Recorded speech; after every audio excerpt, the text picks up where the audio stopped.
So let's see if there's sound this time. Good sound, Right, cool. It sounds okay. So yeah, just bear with me a second. I'm just gonna yeah, audio sorted, I think. So yeah, Mick, how you doing? Team Philo, how you doing? Good to see you in chat there. So yeah, I'm just literally gonna. Anyway, so yeah, I hope you're doing well. So yeah, I'm just changing the trailer to obviously this hangout right now. So yeah, that's done. So anyway, that's good. It's better. So as long as everyone's happy. I didn't want to do that, but it's done now. So yeah. But yeah, just make sure you share this out, guys, and make sure that everyone knows I'm live right now. And if there's anyone else who's live right now, make sure that you go and thumb them up or whatever, and show support over there. And just if you could do, what you can do is go over to one of the hangouts, maybe, and get them to come over here and just give a thumb up or whatever, and it just kind of helps with the rankings and stuff. If not trying to steal people from other hangouts or anything like that, but let's just support each other. And so there's a few hangouts going on right now, so a few live stuff going on right now. But yeah, anyway, so like I said the other day, I got Twitter back because I literally just made another account, and some reason I couldn't get Twitter. I couldn't use it again on my old account, so I had to start it up. Hang on, Kevin Smith, who are you? Let's just have a look. Right, so I haven't a clue who you are, so no, I'm sorry, I'm not giving you a link. But yeah, but if Chris, if you want to come back in, I'll just send you a link, just in case you want to discuss anything, because a lots to discuss around this topic. So it just sometimes happens, doesn't it? I've had it happen before, and people say it sounds Dalek, so I have to go, check, see what I sound like, and it's like, oh shit, this isn't good. But yeah, literally just by restarting it can change it. Don't know why, it's just some glitch or something probably. But yeah, I'm trying my best to spread awareness to these different topics and help people, have some real knowledge, because we have to at least start off somewhere, with obviously a foundation of, we know we're not on a spinning ball. Then where do we go? Then I see, there's lots of speculation on that and what have you. But for me, it's just I see build the numbers up, and then probably, maybe we could all try and get to the North Pole or whatever. I mean, the whole Antarctic thing could be another distraction. But Chris, your mic's muted. Right, well, that's good then. It sounds back, but I can't hear you. Hang on, where's sound gone? I can't hear you. Alright, cool. Well, as long as you can get sound back or whatever. Anyone else who wants to come and join me, then let me know now and I'll grab you a link. Illuminati confirmed there. It's kind of strange, isn't it? But then again, could just be some technical difficulties there. Yeah, well, see, I'm literally just waiting for Chris to get his sound back. Just thought that it can maybe the best thing for you to do is to drop out and come back in again. So maybe try that and see if that resolves it. So yeah, maybe that could work. But yeah. See, I'm determined. I ain't gonna stop at anything really to, try and push this out there. I'm not trying to push it on anybody. I'm just trying to push it out there. People can take what they want, but it's out there. It's pushed out there, but it's not pushed on anyone. There's a difference between that. And I was like, there's people who are pushing it, constantly pushing it on people. No, we're not. We're just trying to spread information out there. Mr. Nice Guy 23, the Earth's not flat. The morals of the telepathic liars that enslave humans and prosper off their spiritual energy is flat. Criminal liar. Flat bastards with no Yahweh. What the fuck? Are you serious? Take it you're just having a laugh. Well, these religious people, kind of just exposing themselves really, as fundamentalists really, and will clutch at any kind of straw to hang on to a false belief really. that has no basis in reality. But some faceless, nameless person, no offense or anything, but does seem kind of suspicious. So I don't know. Mr. Nice Guy 23, worthless creation from the pathology of the lie that powers all the evil on earth with 6 billion soulless liars. No salvation but through Yehuwah. So yeah. Now, obviously, we as flat earthers are obviously more kind of ridiculed than the sort of, no offense, but Bible bashers, right? Bible thumpers, whatever. I'm not nothing against those, but I'm just saying you'll get even more ridicule than they would. And well, I just think we need to kind of distance ourselves from any kind of religion, because that will kind of make us get lumped in with those people who are, kind of pushing their dogma. So, Roaring at Fizz, how you doing? Free energy votes to gas must. All right, cool. If people want to go check that out, there's a link to it, of course. So yeah.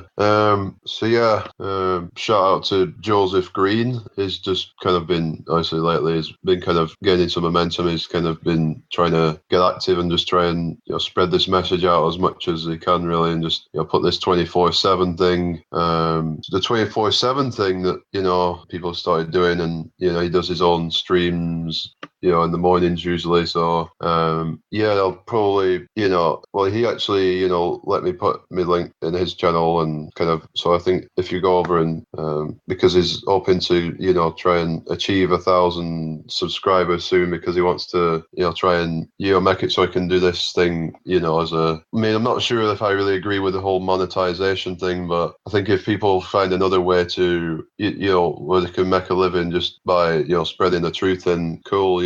It's just, we've got to realize that the YouTube platform is is a co-opted thing. So we just got to understand that anyway, just put the link to his channel. I mean, he's not really got any original content, but he just does some streams and stuff. I just thought I would he's been getting quite a few subs, and he's been promoting this stuff on different platforms, I think, and he's been doing it on Twitter. I've come across him on Twitter. So yeah, it's just because obviously he got a few people to come over and subscribe to this channel, so just go ahead and drop a subscribe over there, and I'll it's just where we all need to come together and actually kind of help each other, try and unite and grow. We're stronger together than we are divided. So Tate88, Scar Beetle Levitation, what are we talking about? Well, anyway, how are you doing, Tate88?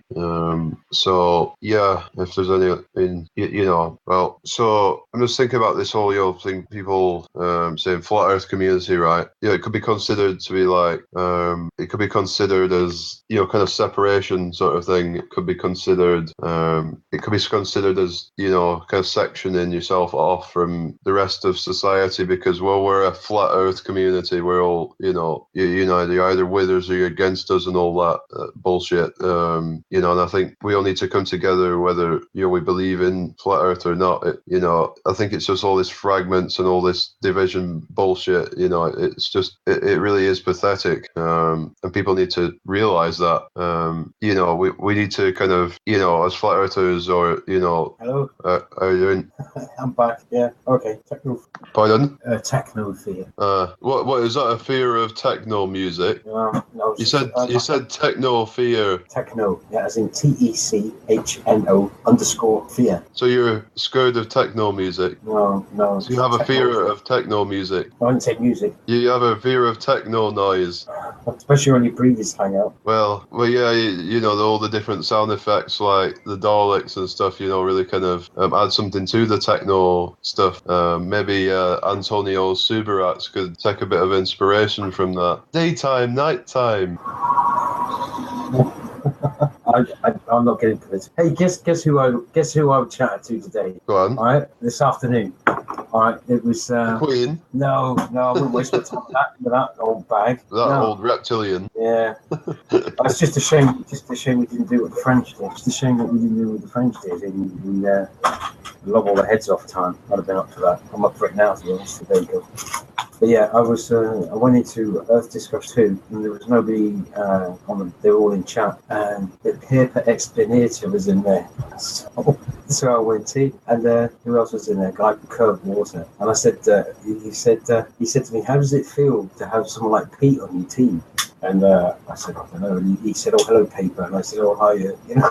And this was Paper Explanator. So I've got a recording of it just in case, nobody believes me or whatever. And then I said, he thinks I'm Psyopcon and Evil Edna and Curve Water. Yeah, that's right. But I mean, it's like, because I thought you maybe didn't want to even really talk about that stuff anymore because, because it's like, then you're giving it attention, aren't you? And it's something that we should really kind of be getting away from is this kind of, I know, like, I understand that, where he's at and his kind of understanding and his, interpretation of things and what have you. And I appreciate that. But I think, he said his thing, so now we move on, sort of thing, because there's not really any point even wasting any time on it, because I just like to bring it up as a joke, because I that's how I take it, because that's what I said. Just because some sounds kind of like somebody kind of, I mean, everybody has a sound alike, everyone has a look alike, but then again, sometimes I suppose to some people it's too uncanny, but that's their interpretation of it. So when people going about the cloning and things like that, I'm kind of taking it with a pinch of salt, really, because unless I've actually seen these people being cloned and actually experienced that, then I cannot really know for sure. I mean, there's certain anomalies, but there's obviously lots of topics like that where it's like where people are being accused of being transgendered or whatever, and I can understand there's a lot of anomalies and things that would kind of lead you to think possibly that but where I'm at, it's it kind of if people are gonna come across this sort of platform and then you're spending 5 hours talking about some crazy speculation stuff, it's kind of it's gonna put some people off, isn't it? So with that, we can move on and kind of talk about the real issues that we can actually prove, and actually I do like to get into speculation sometimes, but there's a time and a place for that, of course, and that's obviously you just got to make sure that you as Joe from Question Everything would say, that that if you're going to go down a rabbit hole, you've got to set a bar, and then as you go down it, your wits or whatever you call it, your like your intellect, whatever, it stays up there as you go down it, and then once you've been in it, you climb back out of it, and then you it's like kind of I do like that kind of because it makes sense, because you want to kind of because when people get into these different stuff, giant trees, ancient giants, ancient aliens, ancient technology, I mean, there's obviously some evidence for that, I suppose, but I like to discuss all these things, but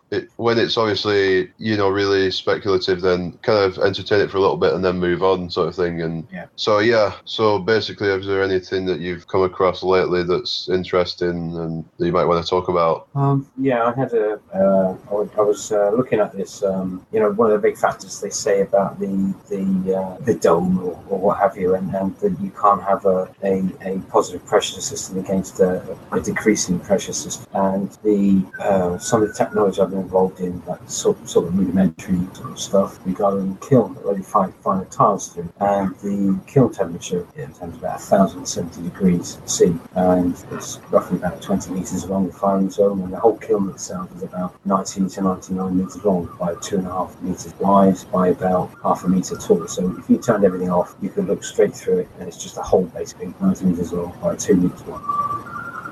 So when you actually turn this thing on and all the burners are firing, it has like what's called a firing curve. It's all set up with the burners, position and the speed, basically just like your bathroom tiles or your floor tile.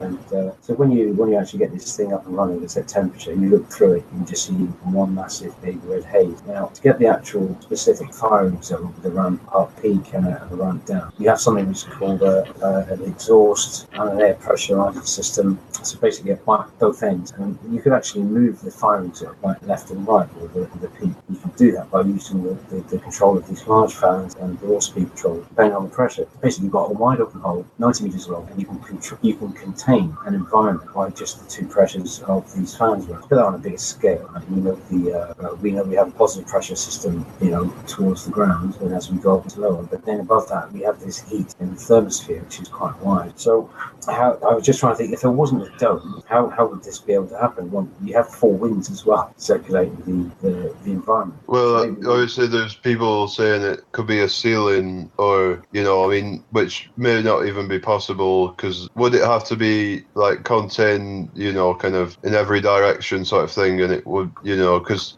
some people talk about, like the infinite plane or the more land theory, or speculation rather, because if it goes on forever, well, then what's containing the pressure? I mean, I can understand that, because I see, when you think about it scientifically and, empirically and all that, it kind of, well, it doesn't rule out more land, because obviously, it could still be like, if you look at the ancient maps, it could be some, I'm not saying that's what it is, I'm saying it could be, but obviously there could be more land within the dome. The dome could be a lot wider. It doesn't necessarily have to be, like going over Antarctica. There could be, continents outside of that. So unless you can actually get real measurements for the convexity of the dome, that's another thing. It's like we can't measure the curvature of the ground. We can't measure the curvature of the sky. So that's obviously a problem there.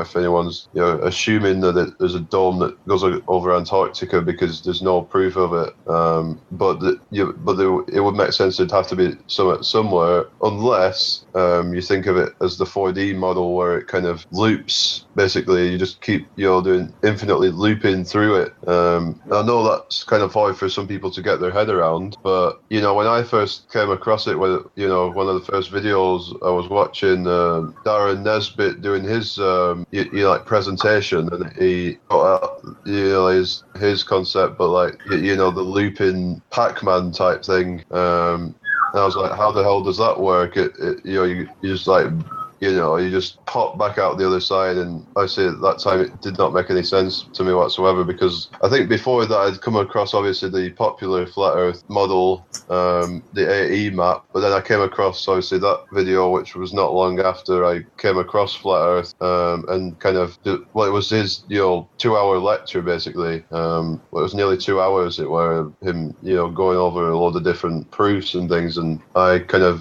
that was the video that kind of did it for me really. It kind of I know for some people it was obviously Eric DeBay's 200 proofs, but obviously I hadn't come across that at the time. So, but yeah, I mean, there's lots of great information in that lecture, and it was, it was like, but it's like I couldn't get my head around the model that it was presenting of the Pac-Man thing. But now I'm kind of more open to it. I'm kind of thinking, well, okay, when people are going about how, well, if we're always the center of it, and thinking about it more as in like a and it's just, I know some people, it's like, what the hell, and maybe it's just with a kind of 3D kind of perspective, you can't understand it, and I know that's kind of really speculative, but, well, Eternal Padawan, and as is him and a bunch of people have been working on this 4D model, which apparently is, going to be a really complex model, and it's going to be coming out, and well, I think he said it's going to be start with the crew's supposed to be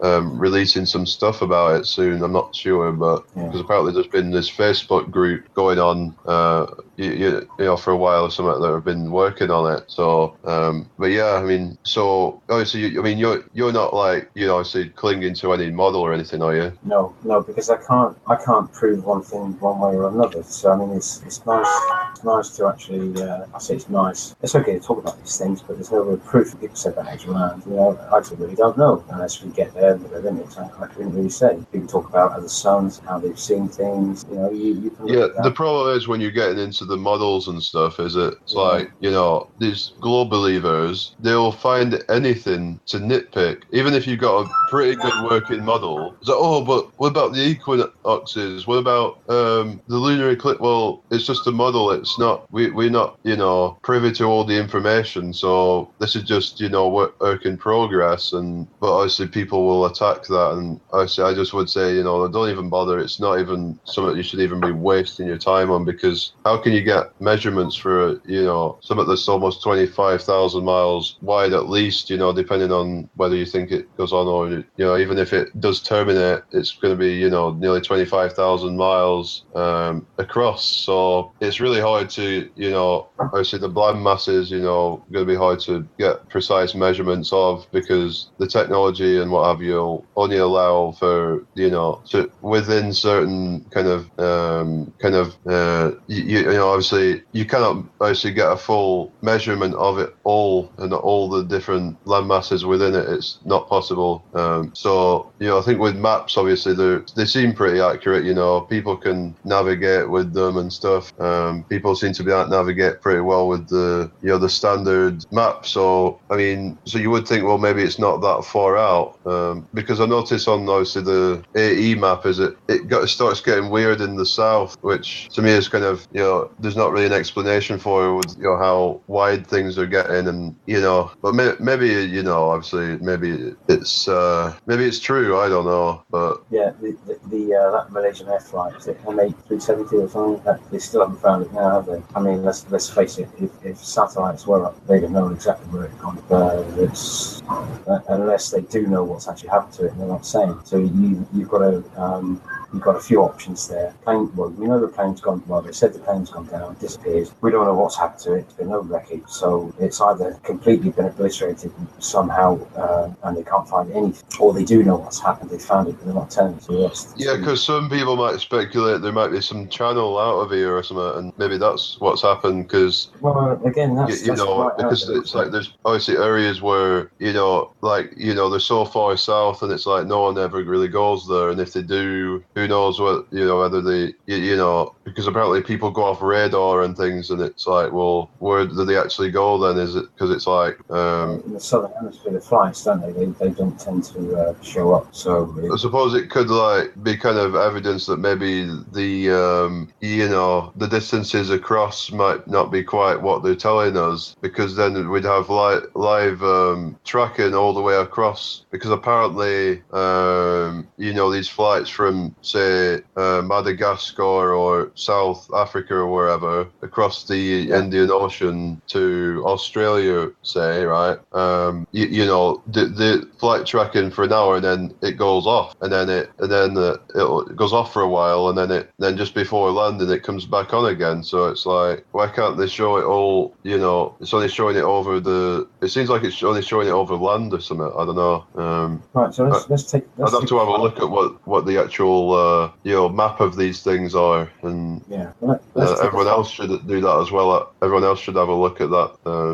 So if you right, there's someone in chat. Okay, there's someone in chat saying here, I work for ISAT, a UK satellite comms company. They definitely up there, or was all that wrong? So, I mean, how do you know they're up there? I mean, just because you've worked on satellites doesn't mean you've actually gone where people say they have.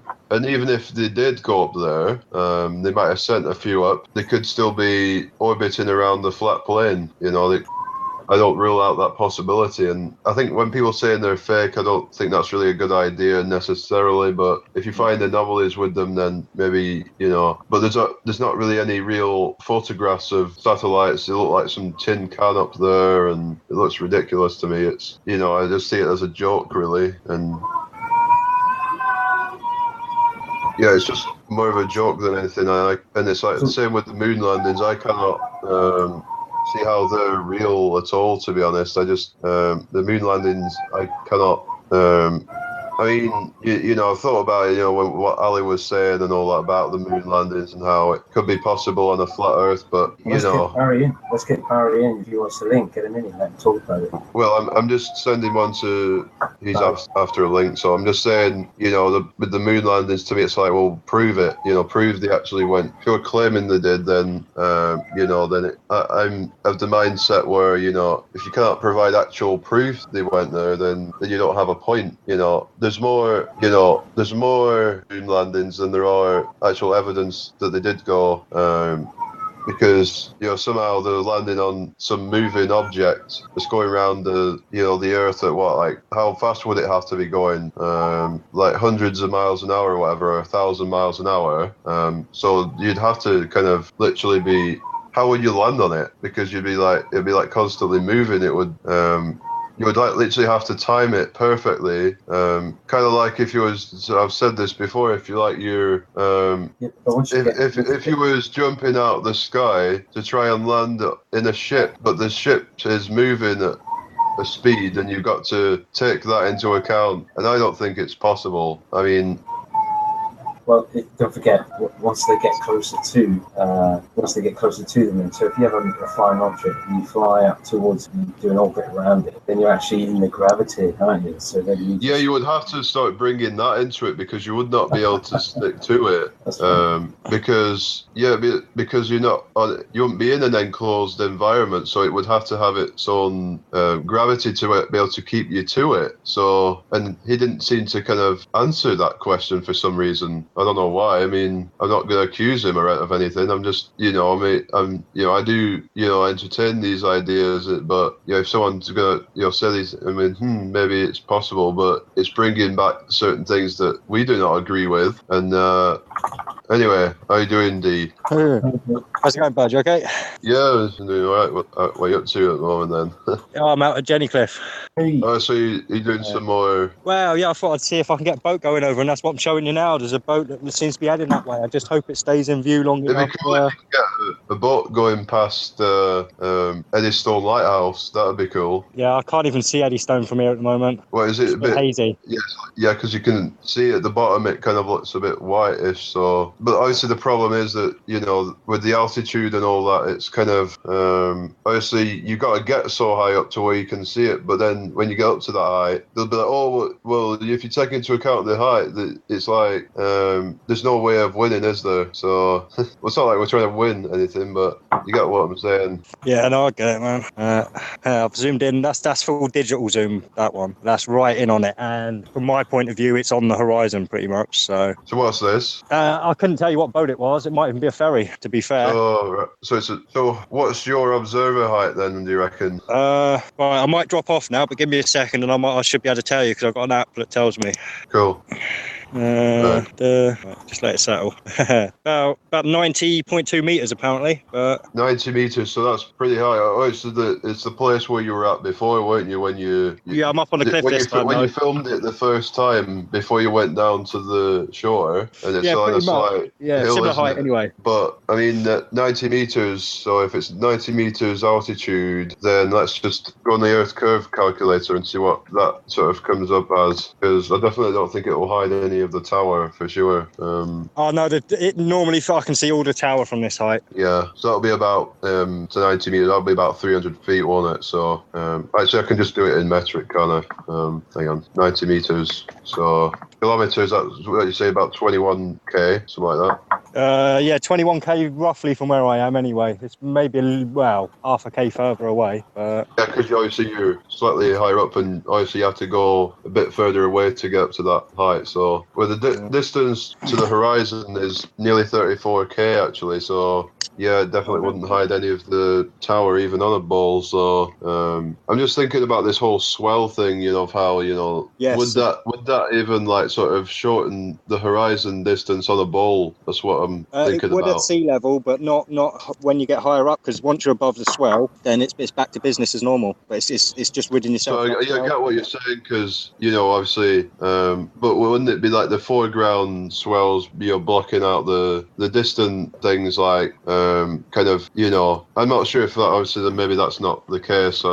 But yeah, because I can understand what you're saying. And when people say the horizon rises to eye level, and we kind of, we kind of say that quite a lot in the flat Earth, but when thinking about it, obviously it doesn't technically do that, because no, I can tell you right now that it's definitely, I've got to drop my gaze to hit the horizon at the moment. Yeah, well, the thing is, it's like, does it even, it won't even reach the eye level at sea, will it? Because obviously you can only see as far as obviously the atmosphere, and then past that, it's kind of obscuring the true horizon. But it would never reach eye level. It's kind of, because you're always going to be higher up than the, like the sea level. So it's going to be like it'll come up almost, but as you try to zoom in on it, as you try to zoom in on it, it will, unless of course you're observing something that's at the same height as you are. Then if that was to drop down, then that would be proof we're on a convex surface. But if it's lined up perfectly, then it proves that we're not, and it's as simple as that. Of course, there's these line of sight tests which are really good, where they do like the Colorado one and the Mountain of Evidence videos, and where they kind of lined it up so it's like where you've got like sort of like different mountains like in the foreground, and it's like it proves that they're not, the distant ones aren't going over a curve because they're all around the same height.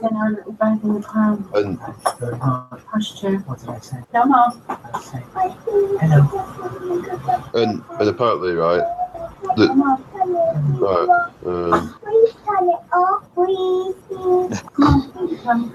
So you being begged to get off the internet? Illuminati confirmed there. Yeah. Well, so yeah, I'm just saying about how these line of sight tests where where there's obviously things in the foreground which are the same height, and if you can if you can line them all up, make sure they're all the same height and all that, and you can still see the distant ones, it proves that we're not on a globe, because this bit of curvature would mean that you wouldn't be able to see the furthest one that you're trying to look at. So what I'm thinking, because like you're talking about the swell and how that would only be like a good argument if, say, you're at sea level. But if you was to get up to, say, 1,000 feet or 10,000 feet or whatever, then it wouldn't be a good argument because you're over it. So you're kind of. Well, yeah, my theory on swell is, like I say, I think it is a curve in the water, and it only happens when you get up to land. So you're only going to see it if you're down at sea level. Once you're above that, you're going to get over that swell that I theorise. Well, I think that maybe it's more about the kind of atmospheric lensing than anything, because that seems like a reasonable explanation for why things seem to be kind of being obscured, because we know it's not the curvature of the Earth, because, well, if it were, then it means we're on a much bigger ball, and I've obviously kind of pondered on that myself. But obviously you have to bring back in things like gravity, so obviously you just got Occam's razor it and kind of think, well, maybe there's some else, if it some demonstrable like atmospheric lensing, it's kind of something that cannot be really debunked, because it's something that can actually be tested on a small scale. So why can't it be tested on a large scale? That's what I mean. It's and it's, people say about how it changes day to day, hour to hour, even time lapse footage showing to different conditions, and things are vastly different. From being able to see all of a hill in the distance to not being able to see any of it, which I find very interesting, and shows you how the different atmospheric conditions will kind of distort your kind of like your view, sort of thing. So what do you reckon then? Yeah, no, I mean, atmospheric pressure definitely has an issue, definitely, or atmospheric issue. Well, I was just thinking, because this this Tim Osmond guy, and he goes on about this these long distance photography, and how it's only possible if you go up high. Well, you've got to not forget, of course, you have to go up to a certain height, because obviously you've got things in your foreground, mountains and things like that are going to affect it. And of course, the atmosphere is going to be really thick, and it's not really possible to see more than, say, 30 to 50 miles on a good day. I say at ground level, but as you get higher, you're able to see hundreds of miles even. If you look at the longest distance, 443 kilometers, it's just, maybe that's the first thing you should really try and show somebody, because to me it's like, if that cannot make them start to question it, then nothing is really. It's just, to me, it's just kind of, someone, I think it might have been Ali B or something, saying there should have been at least 2 kilometers of refraction for that to be possible. and they said about how there was people who, were discussing it and saying, "Oh wow, this is amazing. How the refraction and all that is, causing this image." But I said, little do they know that they've been duped. So, Did you see the video I put up of the Amaruch ferry yesterday? Yeah, I watched it today, mate. It was an awesome one. Like I said, it's a shame you just couldn't stay a little bit longer. That haze was crazy, wasn't it? That was and like you say, that lighthouse looked like it was on fire. Yeah, what I didn't say in the video was that through those waves that were rolling across the horizon, you could still see the base of the lighthouse. Now, I know I was on top. You know exactly where I was, right? Where those benches are. Yeah. Yeah, well, I'm not sure exactly. You know where the anti-aircraft placements were on top of the hill, just down from the cafe. Oh, yeah. Yeah, that's the old anti-aircraft installation. Well, I might be able to show you a landmark that will show you pretty much exactly where I am. Like. Yeah, I know. You're down on the beach now, are you? No, I'm still up on the cliff. Like I said, I'll show you this little landmark. Well, it could be a green screen because really you're inside the Masonic Lodge. Anyway, back to reality. Same with you. I'm not discluding you, yeah. So Chris. Yeah, I mean, I didn't go down to the beach. I stayed up on the cliff yesterday because all I wanted to do was to get the ferry going towards the horizon, temperature and the heat haze, and just to make the point that even at those extreme distances, how it affected the optics, but not necessarily with refraction, but with as we would see with our naked eye, we look down a road and we'd see all that haze coming off the tarmac, and there's no difference. Really. But even given that height of that ship still didn't appear into the water. You can still see the wake from the engine. Right. So I don't know if it's true or not, but I'm not seeing the wake too well. Let's see if I can get you guys on it. I mean, it's still going there, but is that the Pont Oven? Or is that the Emery again? I couldn't tell you, to be honest. I'm pretty sure it's one of the ferries. I couldn't tell you which one. It's so far away, I'm barely even catching it on this. What's it counting down to? Is there a time bomb in there or something? Oh, no, that's just how long the video's got left until it runs out of room. I film on full 1080, so I only get 15 minutes. Yeah, I was just kidding. Yeah, sorry. Yeah. Yeah, you're gonna blow up Plymouth, aren't you? Wherever you are. Yeah, we're gonna blow up Plymouth with flat Earth stuff, man. I mean, there's people just up behind me, kind of thing. So I mean, they're bound to be able to hear what's going on. So. Well, there's waves in front of you. Yeah, but it does look pretty calm though. I've got my white car. It's not too bad at all at the moment. I'll try and zoom in if I can. I don't know if this will allow it or not. No. So it is a lovely view. I mean, you got Devon that side, and literally that's Cornwall there.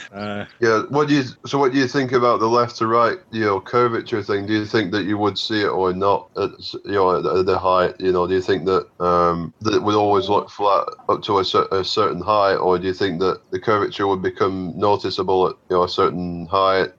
Because there seems to be some dispute over because Mick, Flat Earth Stillwater said I can understand what he's saying about the obviously the horizon being the same height all the way around, and that would give you a flat, but that doesn't make any sense though, because it's supposed to be curving in every direction. But I know the Earth's supposed to be so big, and but it's funny how apparently someone was saying that you can see the curvature of the Earth from Blackpool Tower. I mean, if you can see it forward, you should be able to see it sideways, as far as I'm concerned. Well, so you mean as in like if you can see a ship going over it, then you should see it left to right as well? Yeah. I mean, I'm not claiming left to right perspective. I'm not claiming you'd be able to see it in that amount of distance there, if you know what I mean. Yeah. Well, in the left to right perspective, what sort of? All I've got there is what, 5 miles, 4 miles maybe, like between there and there. So I mean, I haven't got enough to make a on the spot like account of it now. But if I ever get to a spot where I can see the whole horizon, I'll definitely have a good proper look. But I can't imagine seeing a curve. No, it just sounds ridiculous. I mean, at what height do you think you would have to be to see it? 8,000 miles. 8,000 miles. Yeah. So why is that? So you think that you go 8,000 miles and then you come down to 7,999.9 miles and then pop, it goes flat. I mean, surely it should be this sort of gradual. They start to becoming more and more convex looking as you rise up above it.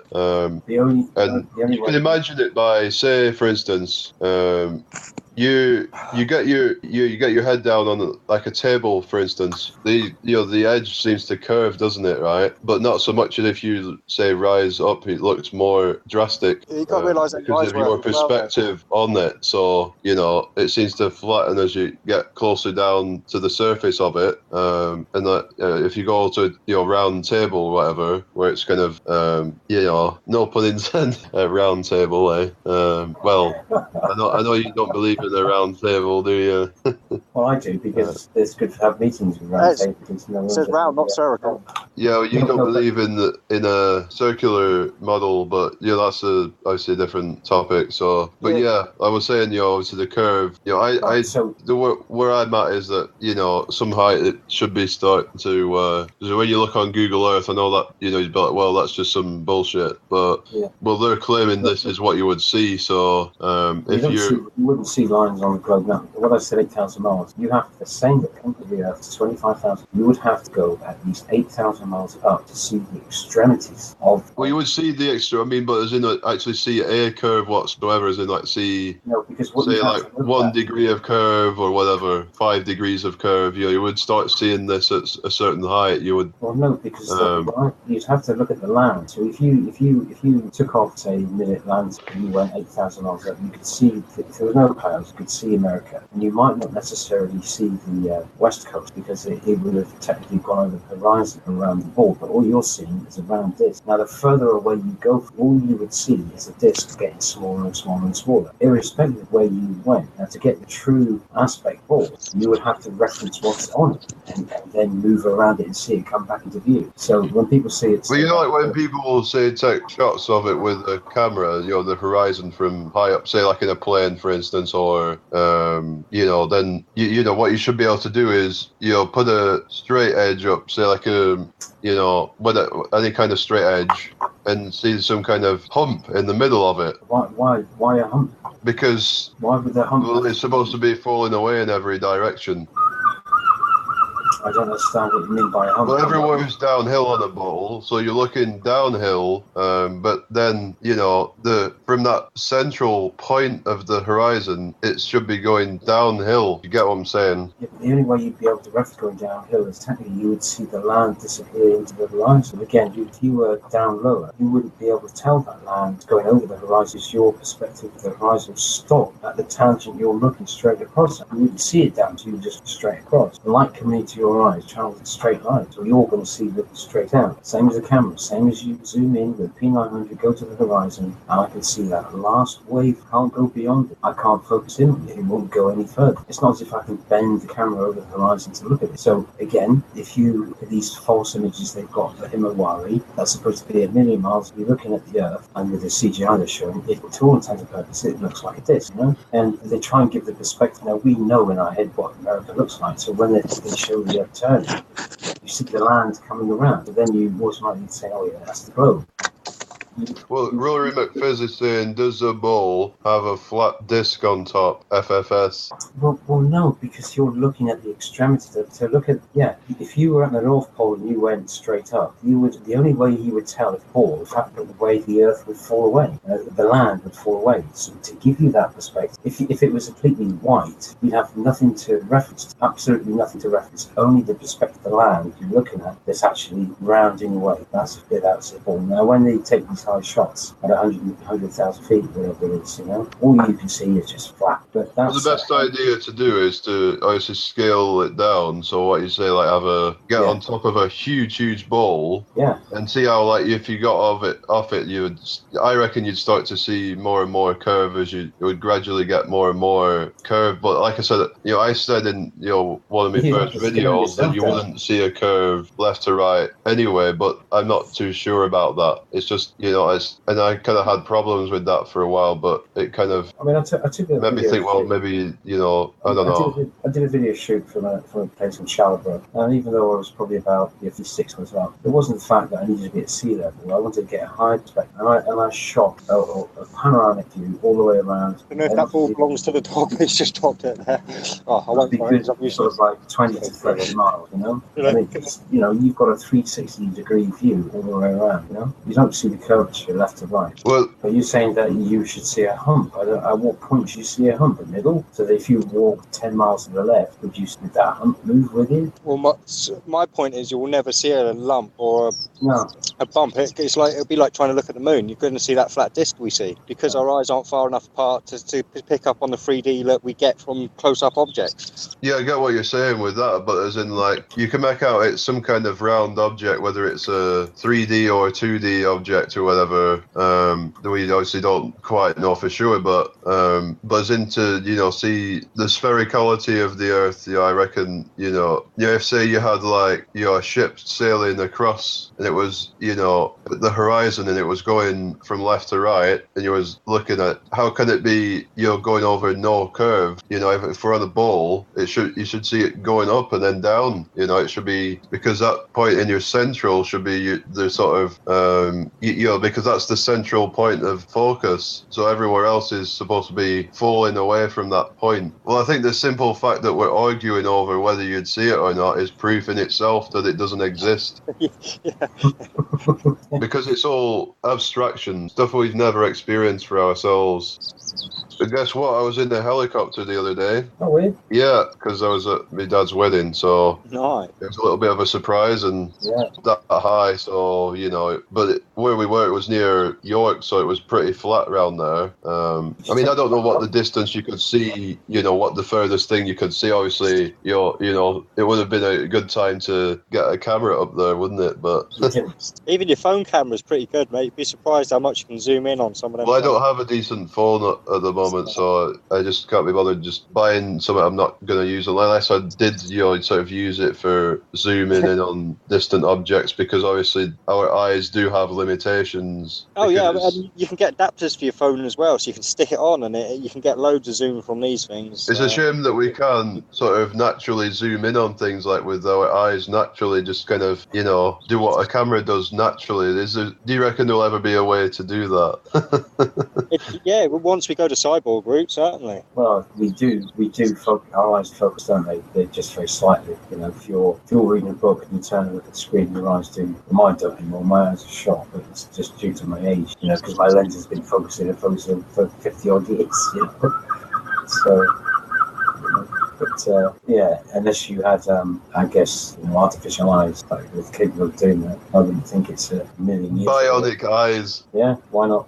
They already do implants, don't they, into eyes, cornea implants, help people see. So who's to say that they couldn't put something in for different lens that could be activated by a brain impulse to actually focus in and out? I mean, it's not a million miles away, I think. But what's the benefit? So what are you filming now, Dee? I'm just doing a sunset now, just doing a time lapse. I gave up, the boat went behind the bloody hill, and I went off looking to find a better place, but I couldn't find one. So you can kill two birds with one stone. You can be on a hangout and do a bit of sun gazing, eh? Yeah, well, that's what I'm doing now. Yeah, so I took sunglasses off. I'm doing a bit of sun gazing where we're going. That's why my eyes are taking a little while to adjust. You might see the old Clint Eastwood stare at the moment. I've heard people saying that if you do sun gazing, it can actually help, restore eyesight. Well, these are prescriptions, so we'll see. Well, but I've heard people saying that to get the best effects from sun gazing, you should take your socks and shoes off, because that way you're completing the Earth's natural electrical circuit. Yeah, it's all about grounding yourself, mate. Honestly, whenever you're out and about, always take your shoes off and stuff. I'm glad that you reminded me, because I had my shoes on still. So yeah, you're still. Like when if you plug something in halfway and it's kind of the connection sort of half, it's like it goes on and off sometimes. It's like that's what you are in the Matrix sort of thing. It's half plugged in, so sometimes you fall back into it. And so what if he just had one shoe on and one shoe off? Yeah, no, it doesn't. I mean, you could lay down. Best of both. As long as your skin's making contact. Yeah, it'd be like getting the best of both flat worlds. Or best of both worlds, globe and flat. Whatever. But why not concave? Why not hollow? I'll have to get you guys on a hangout with the Facebook group I'm in soon, because like I say, we're going public now. So because do you say you go live on Facebook sometimes or something? well, we Because don't it's use hard this to hangout do. stuff. Don't go It's hard live. to do hangout stuff on there because it's like you can only like. But I was saying the only way you could do it is to do simul live, where you all go live at the same time and you just like respond to each other while you're all live. That sounds a bit crazy, but I've heard people saying there's censoring going on over there and stuff. So I don't know. I don't really use any other stuff. I mean, it took me long enough to get on the bloody hangouts.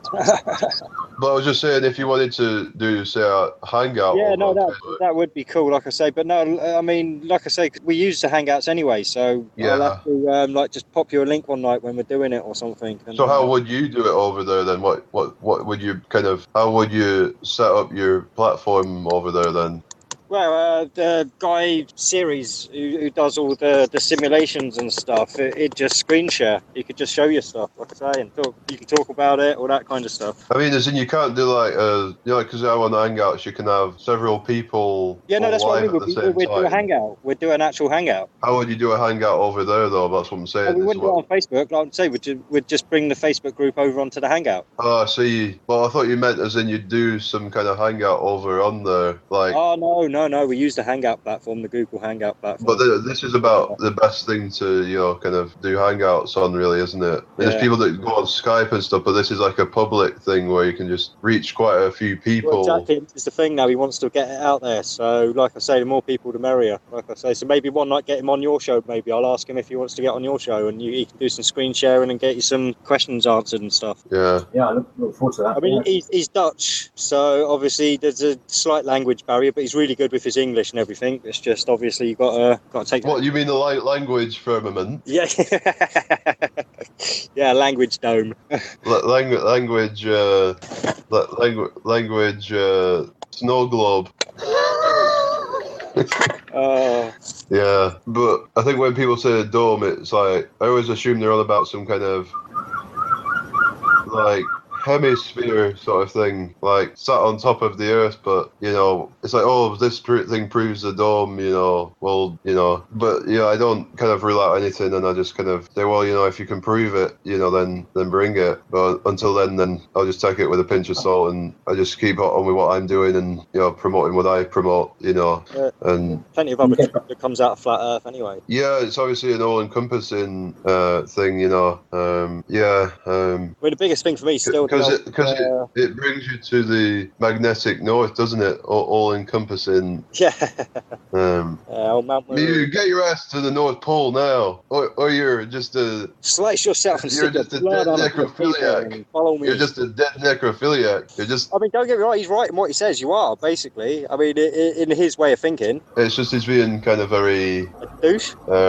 Abrupt in the way he's saying it. Yeah. No, don't get me wrong. I mean, like I say, I'm still thinking of the old blood over intent thing, but I certainly wouldn't do it for him. No, right, yeah, because it's because there seems to be some kind of complex about him, like some ego thing going on. Well, this is why it's us they've been hiding. People keep saying they were trying to hide the creator, trying to hide God and stuff. I'm saying, no, it's us. It's because what if we are, a part of this we can't go creator, whatever, we've got to not rule out that possibility that, we are it, as like a collective consciousness, we are, divine and special. Because to me, if you, when people talk about God and, creator, well, then that might be cutting you off from your own true capabilities, and that's what it's like.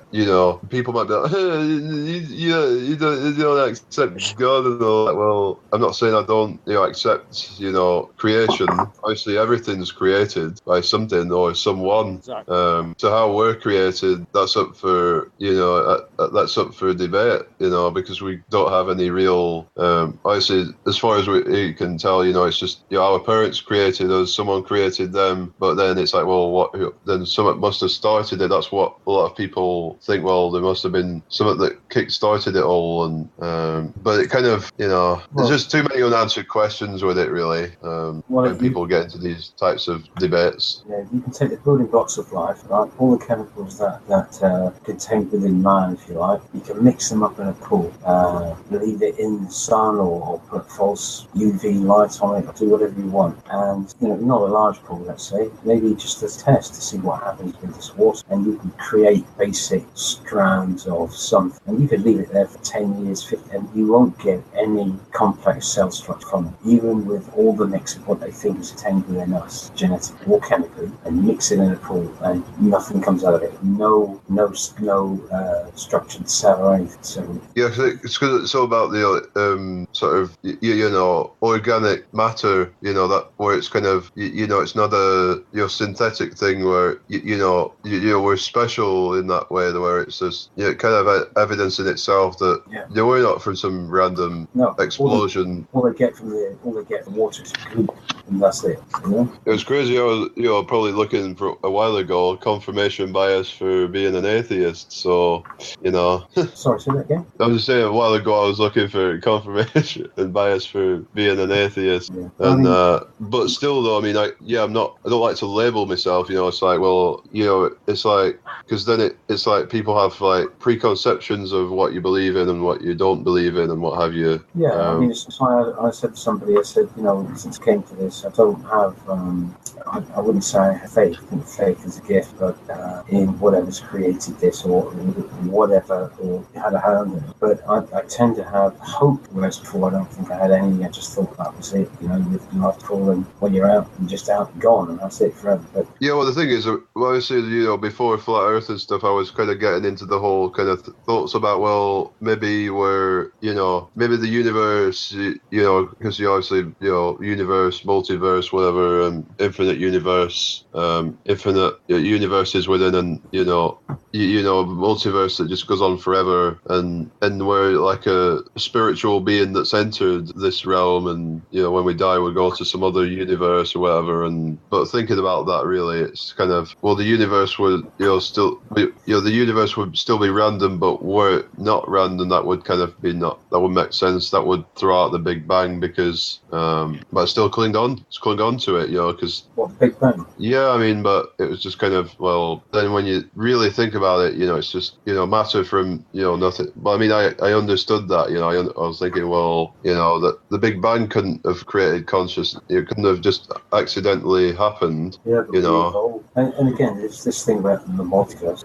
I treat extra land in the same vein as that. We're saying, they're hiding all this land. Yeah, it's a possibility, but it's still projected, isn't it? In the day. Yeah, it's all conjecture, isn't it? Yeah. But ultimate, infinite multiverses is just way, way out there. It's just like, whoa, just step back a minute. But I say for a while ago, I was like, well, there must be, because thinking logically, well, if we're in this universe that's so many billion light years, then, well, what's outside of it? What's beyond the universe? What's it expanding into? So I had these questions of, well, then there must be more universes outside, more Big Bangs going on. And it's just, what's causing the Big Bang in the first place? It's like, if it's all kind of all peaceful, and then suddenly it bursts and all the laws of physics come into existence, it's just completely absurd, completely preposterous. What do you think about these pictures? You get Earth-based observations, observatories. What do you think about these deep space images? What do you think they actually are? We talk in terms of trillions of light years away and stuff. What do you think?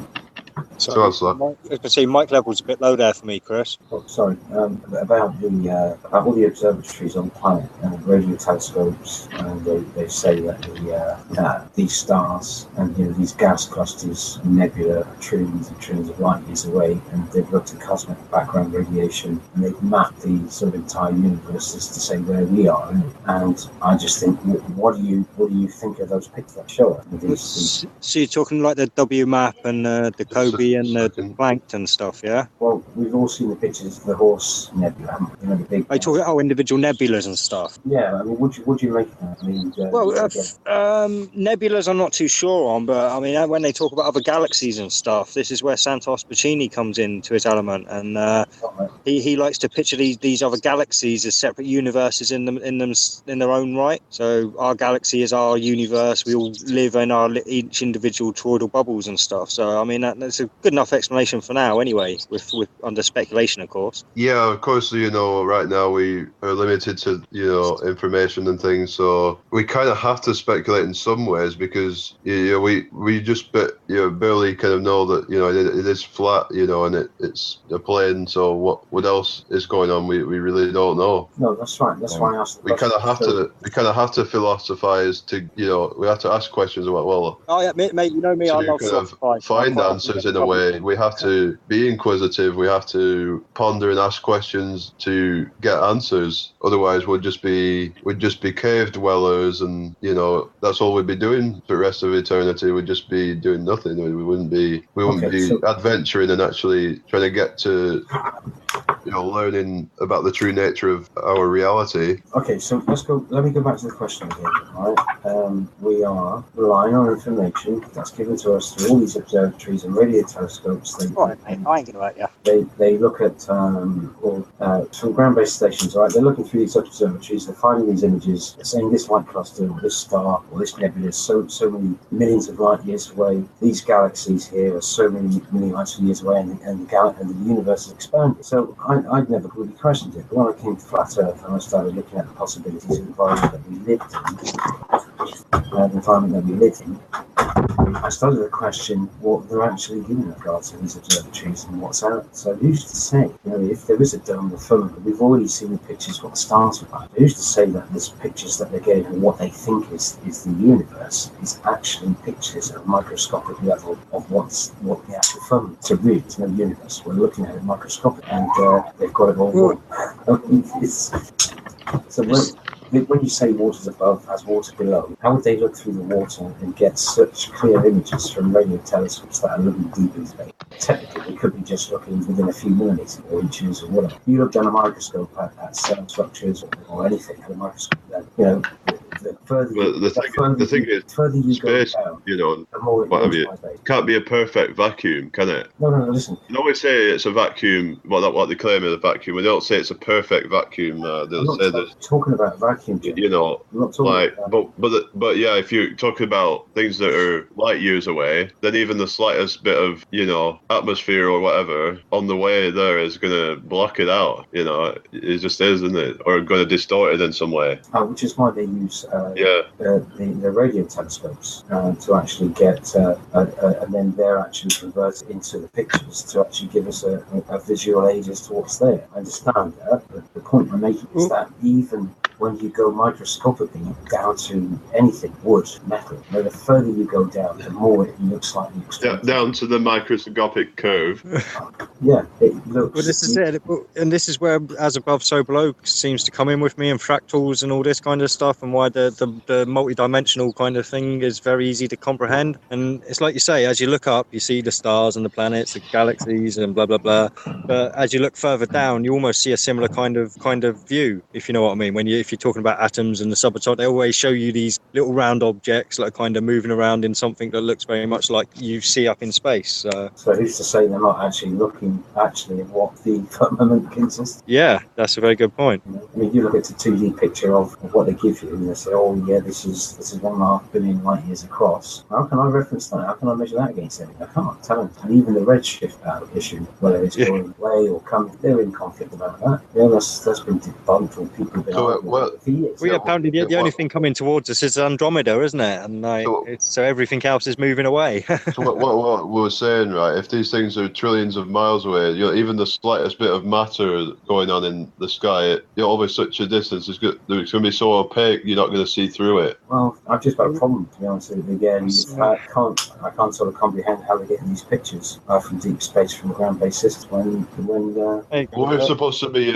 that's the atmosphere getting in the way of the sun right now. Spinning away from these things, so how is it that they're being able to, it's not blurry at all, right, like that, they're getting this, like you say, crystal clear image. Okay, so the radio frequencies won't actually get distorted by a lot of the activity, which is why they say they're high up, let's say in the Palmer Island, wide, but observatories where the atmosphere tends to be thinner and stable, so they can get a better observation. So, but who's to say they're going? Obviously Hubble is questionable, and I just don't understand if there is a firmament there, if water's above, there's water below, how they can actually get through it to measure all those trillions of light. When technically the only answer to that works for me. I'm trying to comprehend that. If it is a dome with the water's above, then what they're actually looking at is the actual hardcore firmament looking into that. It's actually a microscopic level, not a true size, in fact, what the telling us is. So that, everybody that ever books time on one of these observatories thinks they're looking into deep space when they're looking deep into the firmament, not necessarily. Why would it be like that? That's the question. I have no idea. Yeah, there are some theories as well that say the firmament's multi-layered, so it could have like 3 layers and like an onion skin sort of thing, and all this kind of things. I haven't heard that before, but okay. Yeah, again, you might want to take a look at Santos Bacchini's work if you're interested in other ideas about what these things could be, for sure. Santos Bacchini. What Bacchini? I think it's B-O... Bonacci, yeah, that's right. I don't know why I say Bacchini. Bonacci, yeah. Is it B-A-N-A-C-C? I think. Bonacci or Bonucci, is it? U or A? Bonici. B-O-N-C-H... I think it's B-O-N-A-C-C-I. Sorry, I'm terrible at spelling. I've got nowhere checking either, so... You've no way of checking it either? Yeah. So if he's Italian, it's going to be a double C, not an A. Bornacci. Okay. Maybe somebody can put a link in chat or something. If they've got it, yeah, that'd be great. Yeah, I'm sure. If Maika's place is still there, Frankie, she might be able to put a link in. I've got no access to chat at the moment either, so I can't even read chat. Yeah, I wrote that down, multi-Tom, thanks, yeah. And like I say, there's always a chance you might be able to get on a hangout with him if things go forward the way they are, because like I say, we're getting a few of these bigger names on the hangouts with the group now, so there's a big one upcoming that's got a load of the bigger names in, so that should be fun. I'll just be moderating that. I won't actually be in them. Some hangouts with talking about the model and stuff from the Facebook group. Right.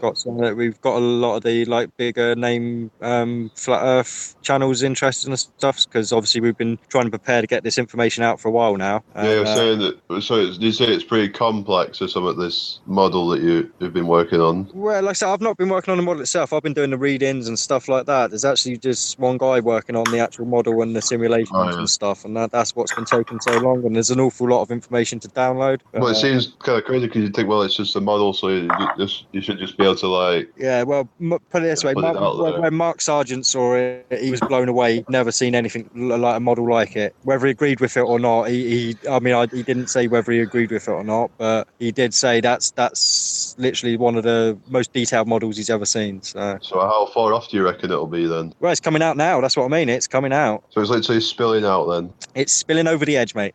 Spilling over the curvature of the Earth.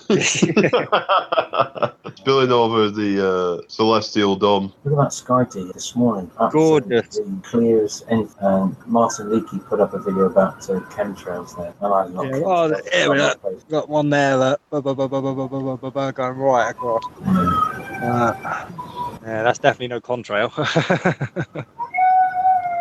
Well, I don't necessarily think it makes it colder. In fact, sometimes it makes it hotter when they put the chemtrails up. It just kind of makes it really humid and just... It's all speculation what they're doing. I mean, they could just be simply trying to block out some harmful rays. Maybe the sun is going through a stage in its life at the moment they don't want us to know about, and they're trying to actually help us. Again, speculation. We just don't know, really. I mean, I go for harming, but I'll always put the opposite side of the argument out there if I can. Yeah, have like a devil's advocate sort of thing, where because it's like maybe we have to go through this. It's all philosophical things where it's like, well, maybe we have to go through all this because to learn and all that, we have to go through evil. We have to, partake in evil. We have to experience other people doing evil and good and everything in between.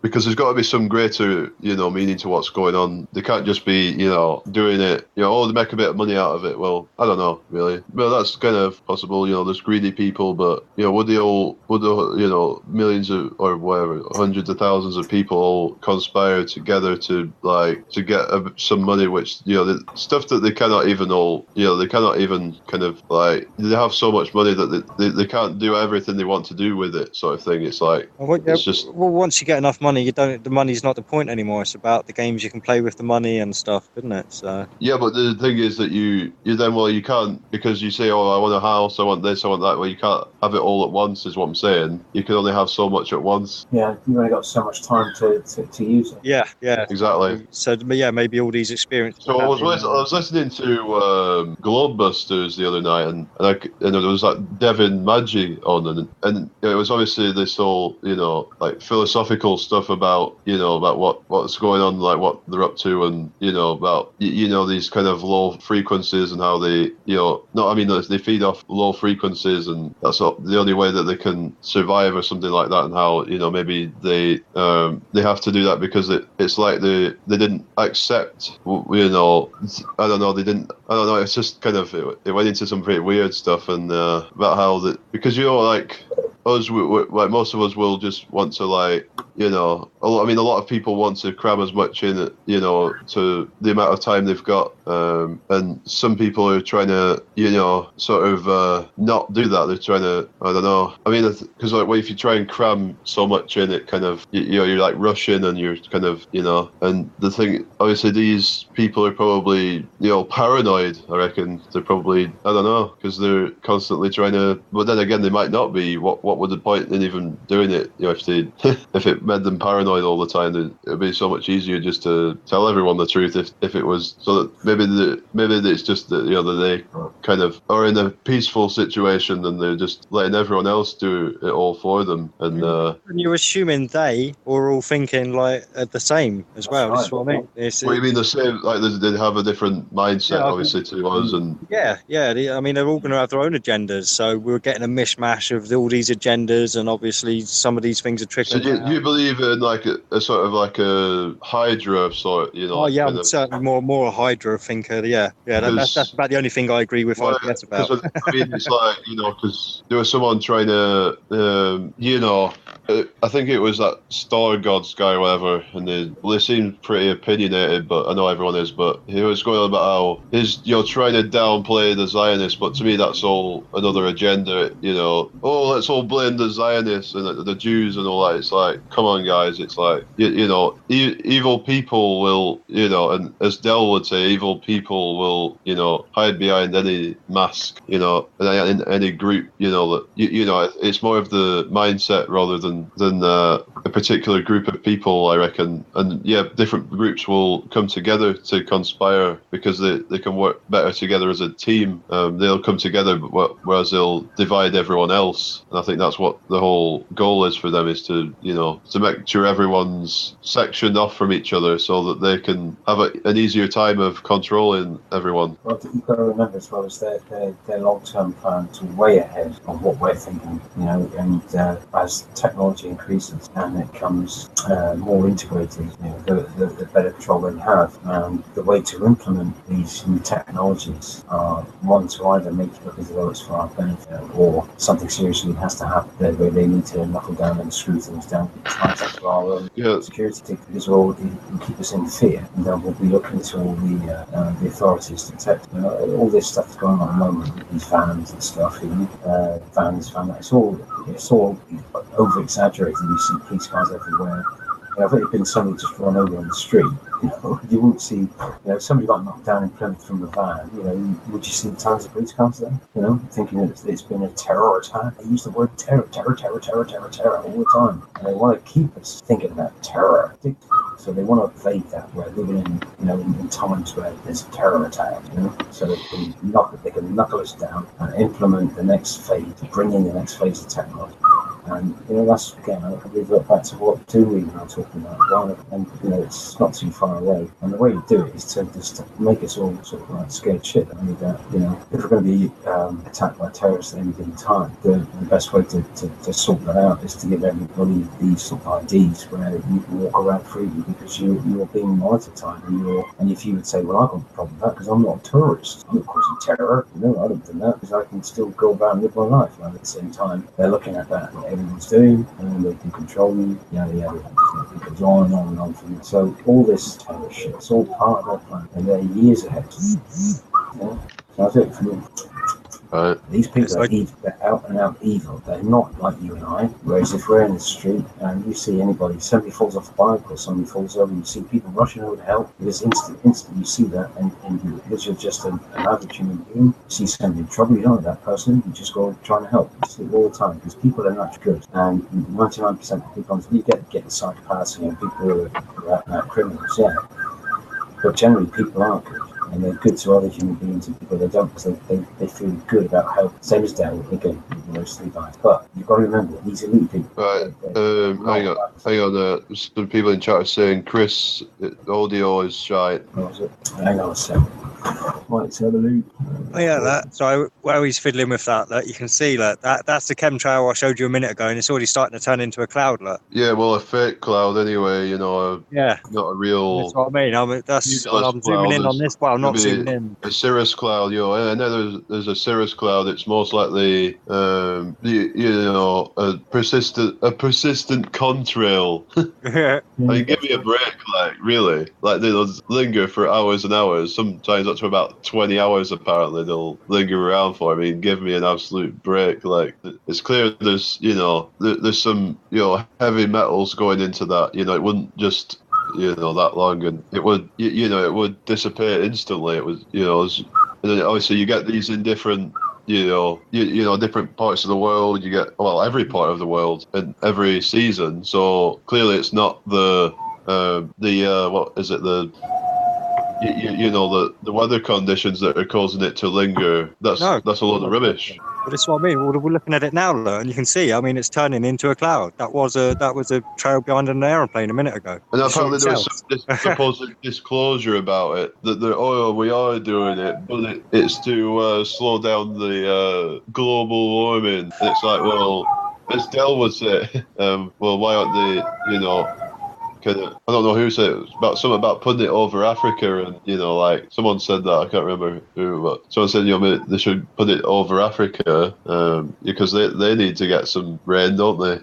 But then again, what if that's all a lie as well? What if the whole Africa situation's a lie? Is my audio any better, though? What do you reckon to that? I mean, the Africa situation, that might be an area of research to explore. The whole Africa situation, because are they really dying from drought and all that? Is that really happening? How do we know that? If they cannot contact us through internet, a lot of them, and I mean, they could be living a peaceful life, a long life, how do we know? I mean, they could be telling us shit, basically, unless you've actually been and actually went and explored all these different cultures down there. You cannot know for sure. So I got another one going across there, another one going across there. They're chemtrailing quite heavy tonight. They're trying to, spoil your observations. They know you're there. Can you hear me all right now, Jane? It creates that haze that you just can't see through. I mean, look at the sun there. I mean, nice and blue sky, and then boom, you got that haze. Bam, and that's what we're seeing. So we're looking through more of it, obviously, at that angle than that angle. Bosh. Yeah, but Tom saying in chat about Dredd and Sanchez had a fight earlier. The hell? Thought we were all supposed to be uniting.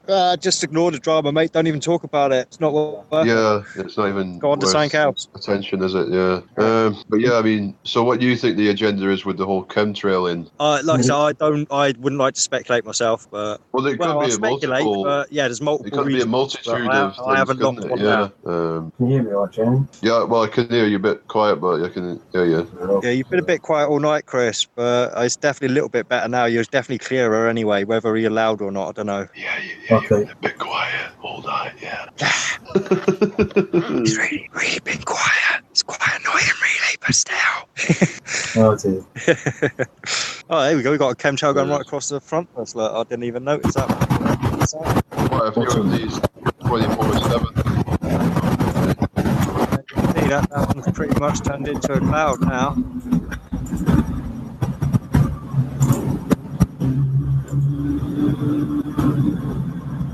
That one across there. About to present you. Well, no, you're right, mate. Like I say, I mean, I'm sure people can watch back if they're interested in seeing chemtrails. Yeah, they're just saying about. I've been seeing these 24/7 things going on lately. What do you think about them? Like the ODD 24/7 and all that. Oh yeah, no. Well, see if they've got something to say, then why not? But if it's just for being there and making money, there's not really much point. Yeah, I mean, I think it's good if you're doing it so that it's like there's like streams always going on like that are pushing it out there, but as long as it's all really good content and stuff, it's going to be good. But I know it's like it's not going to be as interesting for those who have already seen it umpteen times or whatever. But for new people that have just come across it, then it's more beneficial to them really, because they've got literally like a TV show to watch that all the popular flat Earth content just on a loop really. So like good things about it, you can make it whatever you want it to be. So obviously if there's more of these going on, then it's going to be literally it's like people are bound to come across it at some point. So if you can have like 15-20 live streams going on at once, it's not about any one particular person. It's about us all coming together. Because the other thing is that these if you want, I don't really want to call them trolls, but you know what I mean, like and it's just like obviously that will spread those thin, because they'd have to literally there'd have to be more of them. Then they'd have to come together in a bigger unit to the different hangouts at the same time. It's just not going to happen if more and more of them are going on. There's a ton of them going on. There weren't as many people smashing the dislike bar, so Yeah. So I don't tend to get trolled when I go live. I mean, I know P Mars is considered a troll, but he's always very polite when he comes on my live streams. I think he's probably just like I don't know. It does seem like he's reading from the same script as Tommy Osmond. Yeah. Well, what about the two celestial poles? The angular size of the sun never changes from any position on Earth, proving the far distant heliosphere. That's me time. I just meant that up, heliosphere, as in the sun. Yeah, and we can prove the curvature of the Earth because of theodolites. But Ali B was saying something that they actually prove it's flat and not curved. So, and I don't know if it was that. No, it was geodetic surveying, I think it was on about. They were saying about theodolites only work up to a couple of 100 meters, so that completely just debunks their own shit anyway. Well, my brother's worked with them. He's not actually used the machine itself, but he's been on the other end, and they've got to change position all the time, he said. Test.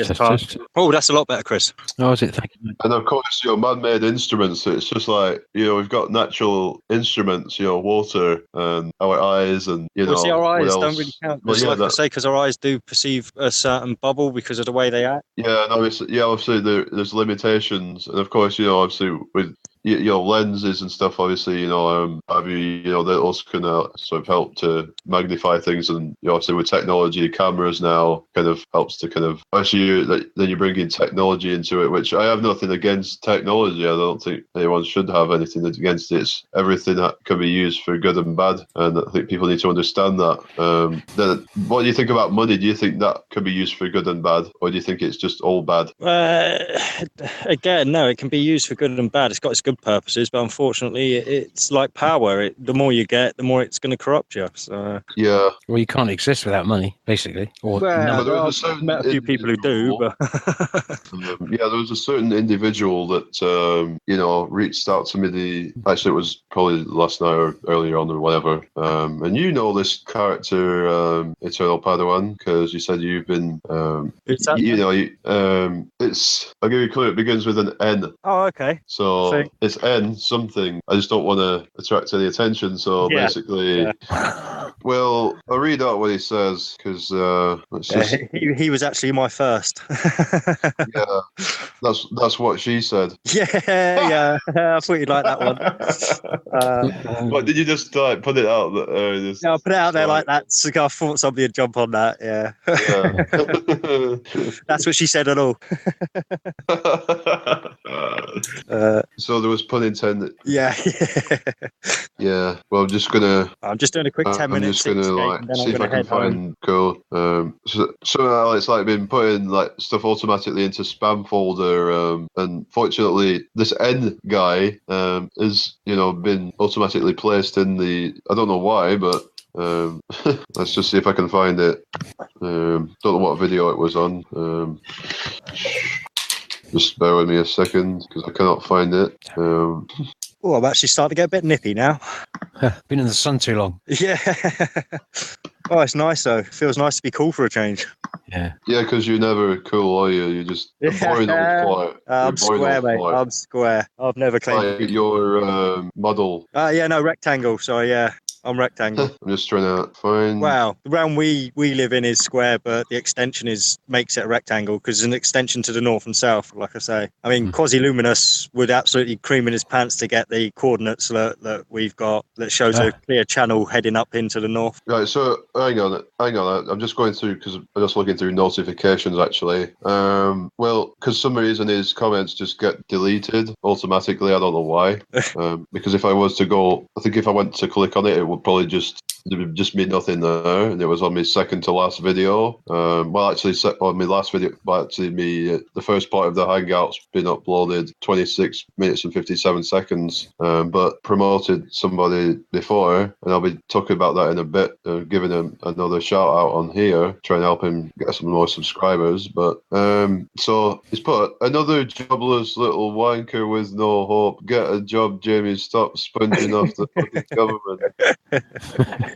Well, you're always around, commenting on posts. It makes me a bit suspicious, to say the least, about what you're up to. Yeah, if he's having you go at you about being a jobless wanker, if he's working, a jobless wanker himself. If he's working 40 hours a week, right, then that means the rest of his time is trolling these things. So then he has really no point whatsoever. It's just completely, like I don't know. Sort of the guy that sort of taking moral high ground and all that, and it really is pathetic. It really is. It's like he's probably getting paid for it. Yeah, that's probably his job. I don't want to make any accusations, but no. Why did it? It's like I want to inform people who might be on the fence and all that, or looking into this stuff, that they might come across some of these people. You just got to ignore them. They'll just get you down. They'll just make you think that you're doing the wrong thing and that you're flogging a dead horse. And it's just that's all they're trying to do, is to make you like that super mad cock blocker guy. I've never heard of him before. Sorry. who says some bullshit that the trending analysis has gone down for flat Earth. Go and actually look at it for yourself after anyone that's watching. Go on Google Trends, type in flat Earth in any language, it's gone up. So, and he's like, Globebusters monetize and all that. Well, not monetize, I mean they buy views or whatever. Well, but they're still getting lots of people watching and stuff. I've seen their chats have blown up recently and stuff. So it's clear that even if they bought a few, they're still getting a lot of people watching that are into the flat Earth, and they might get some globe believers coming and watching. But who knows? I mean, but to say that the trending analysis has gone down is just, and yeah, there has been spikes. I've looked at that. But when it kind of peters off, it doesn't seem to go all the way back down again. It seems to kind of a bit like Bitcoin. Shit coins. Yeah. Tell you what, I mean, you wouldn't be saying that if you put 100 quid into Bitcoins in 2010. You'd have 72 fucking million now. Well, I mean, a lot of people do these scams apparently with Bitcoin and stuff. It's like, so when people were, because this IRL media, whatever, and apparently they were interviewing John Brahma, and he's trying to fundraise for a answer, and who knows, it could be a scam that he's just trying to sort of make millions off, potentially hundreds of thousands of pounds, and just it'd be easy to do as well. This is the thing, but you've got to start putting trust somewhere. I'm not saying trust this guy, but you've got to start. Well, it can't be a centralized thing though. We've all got to work together and do our own bit, I reckon. But I think maybe the Antarctic, like you say, we might be another distraction, because they might not be out really there, because it seems like there's more going on at the North Pole. The magnetic north, obviously the Aurora Borealis, the Polaris, North Star, everything circling around it seems to be kind of seems to be intriguing, doesn't it? Yeah, I agree with that. I think the ancient maps, actually depicting something going on at the center, be leading into some, some speculators, some kind of underworld. But who knows that? But it is interesting, but this speculation. But it might maybe give people the incentive to want to do something like that. Or if they're hiding some land down there, then some paradise, whatever, then might be, wow, I want to go find this, see if it's actually going on. But as long as they're not going to be disappointed if they find nothing there. Yeah, I think it's probably more viable to go to the North Pole than it is the South Pole. Yeah, it's probably easily accessible compared to it. I mean, even the southerner is like, the Australians and stuff, because I think with Antarctica, it might be easier for them to get to, but once they get there, they've got to, climb up the wall or whatever, wherever, maybe they don't have to climb up a wall, I don't know, but they're probably going to have to go up mountains and stuff through the treacherous weather, unless that's another lie, how treacherous it is and all that. What if it's just, the bit of ice and the rest is molten? Well, I think because there's a lot of photographic evidence for ice-free Antarctica, so who knows? You can just type it in on Google, ice-free Antarctica. It looks like some oasis or something. Not oasis, but almost like a desert, whatever. Who's to say that there's not a hot spring down there or something, and the environment changes from blissfully cold and blizzard conditions to a serene. Well, some people speculate there being another sun, so you go so far south, you hit into another sun, so then you get into another solar system, so where it's got its own North Pole star and it's got its own star trails. But I mean, it is speculation, really. I mean, so it's like a double dome, like a McDonald's sign. Well, who knows what it could be? Mickey Mouse. There could be tunnel passageways into other lands. That's a possibility. I mean, so we're just we're not saying this is what it is. There's absolutely no way we can. But I think maybe if such a thing existed, then maybe the underground might be the best way to access it, because if there's a dome, then it will terminate in Antarctica. Then you would have to find some way of going underground to access it. I know it sounds crazy, but no, I know what you're saying, but you've got to remember that the extremes in this environment is, for the likes of you and I, even though we have the technology, we know we can get down there because of the modern equipment and what we have and the vehicles that we've got to get to be able to traverse such a terrain. We could only get so far, and it's been proven we can't go up high, we can't go down. Even at the bottom of the ocean, we can't get through it. The Russians have drilled down 8 miles. They can't go any further. They don't know why. So even if you did, let's say, for all intents and purposes, you found the dome and then you started to dig down, I guarantee it's going to be a lot deeper than 8 miles, and they're going to come across something where you can't physically get out. Nobody's going anywhere from here ever. So whatever is down in Antarctica, maybe it's speculation, and again, it is speculation, but maybe they are. Who knows what if the 8 mile down thing is another psyop? I'm just playing devil's advocate. Yeah, absolutely. Yeah, I mean, maybe. I mean, I've seen that guy's video where he was down in his submersible and came across that lake, what looked like a lake, and he was bouncing off the water, which he thought was super saline solution. He couldn't get into it, and it was sending off ripples across, and so that's another barrier. You've got to think of if you produce something like this, you wouldn't want them to get out, to not have any answers. Then you would make it absolutely solid. There's no way. By the way, does hypersaline trigger ADHD? Sorry, I missed that. I said, does hypersaline trigger ADHD? No, you lost me there. I said, does hypersaline trigger ADHD? ADHD? Oh, I don't know. I don't know. Make sure you don't take this type of salt because it's hypersaline. Did I say hyper or super? Well, super, but I've heard people saying hyper. Well, super and hyper is just like hyper. You get supercars, hypercars, supermarket, hypermarket. Yeah. I don't know. We're going off topic, so yeah. I just think it's whenever we're not going to be given the answers. We can't actually go out and find it for ourselves, and all we do is sit here is conjecture about it and whatever. But if I had to pick a pole to go to, I would go to the North Pole, because I think it's in the summer in the north or at the North Pole, it's a bit more forgiving than the South Pole. When it's South Pole, it has its summer. But how do we know that? No one's ever been there hardly. What if they lied about the conditions over there? I'm just saying, maybe, because I don't get how it can go from being 45, 50 degrees in Australia to then 20 degrees further south being like an avalanches and stuff. I know obviously elevation and stuff, but how do we know that's even true? We've never actually been there. That's right, which is why, you need to go and explore. We need to explore. But it seems we're closer to the north. It might be just as easy and quick and timely enough just to get to the north than the south. Yeah. But again, you'll get stopped before you get anywhere near it. But if we get stopped, then that's proof in itself that they're hiding something. Like, well, yeah. So it's we tried, and then obviously the Globers will be like, well, obviously. Yeah, what I'd like to do is steal one of those aircraft and just blitz it. Probably get shot down and eject, Well, yeah, they should try doing it themselves, and it's just that if there was enough people that tried to go, then maybe that would stop them, because strength in numbers, innit? If we could all go together, then how are they gonna? What they're just gonna destroy the world? Well, they'd have to go somewhere. Underground bunkers, maybe. I don't know. Yeah, you're right. If say a couple of thousand people decided just to march on the North Pole with all the equipment, they'd come up with something, wouldn't they? All these people are killed in a tragic accident.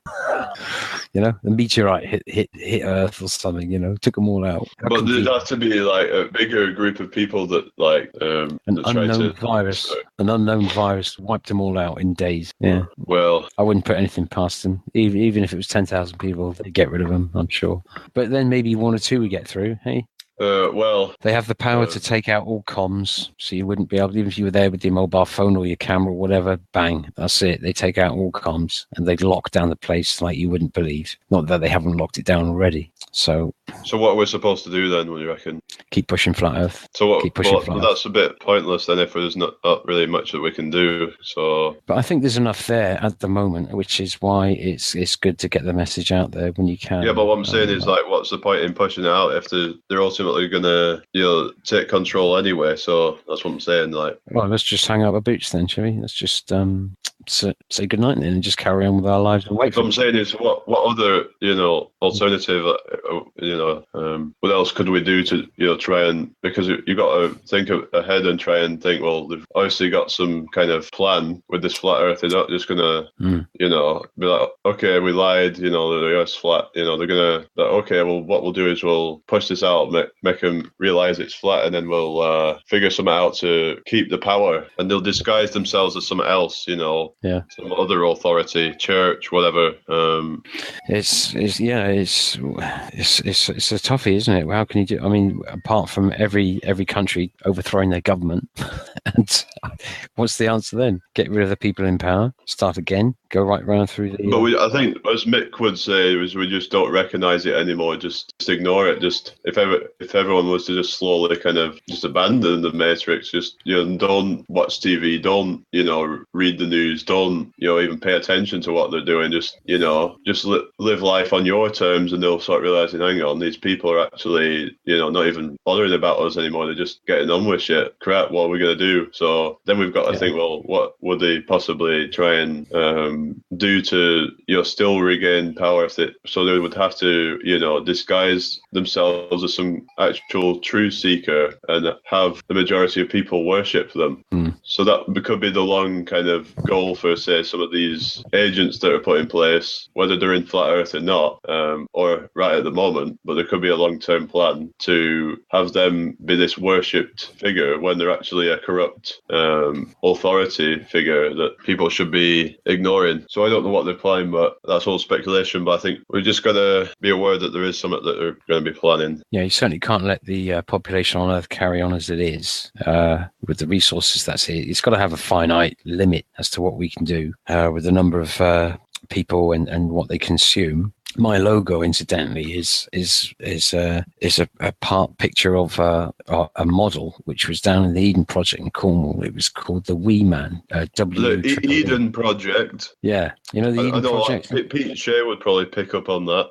Well, it's a place down in Cornwall where they have all these. I know it's like a Yeah, you know it. Yeah, plants and stuff and whatever, and like they have cannabis and bands down yeah. there. And they have this wee man down there, and what it stands for is waste of electronic and electrical equipment. And if you ever look up one of your radios or your kettle or anything, you'll see a wheelie bin on it with a cross through it. That means it's not to be disposed of in like the normal rubbish. It has to be recycled as such, like washing machines, tumble dryers, ovens, anything electrical. And this wee man was about sort of like 30 foot tall, and it was made from old discarded household goods like washing machines, TVs, toasters, and it was a model of a man, giant man, and it represented the total sum of it was 3.5 tons of equipment, and that represents one person's use of electrical goods throughout their life. But not only that, it took 350,000 tons of earth to be shifted to actually overall to process all that material. And that's just for one person.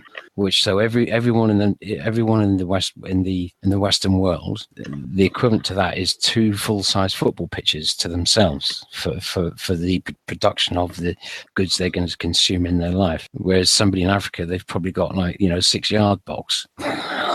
So it's ridiculous, and we can't carry on like that. So reclamation and what have you, and recycling. I understand that. We've only got a finite amount of resources, but so to that end also, they can't let the population just continue to rise. Something's going to give, And of course, this global warming thing they've got going on at the moment, I don't believe that. Plain old warming. Yeah, plain old warming. Then sorry, environmental warming, climate change. Let's call it climate change. Yeah. It's a load of claptrap. I don't believe it one bit.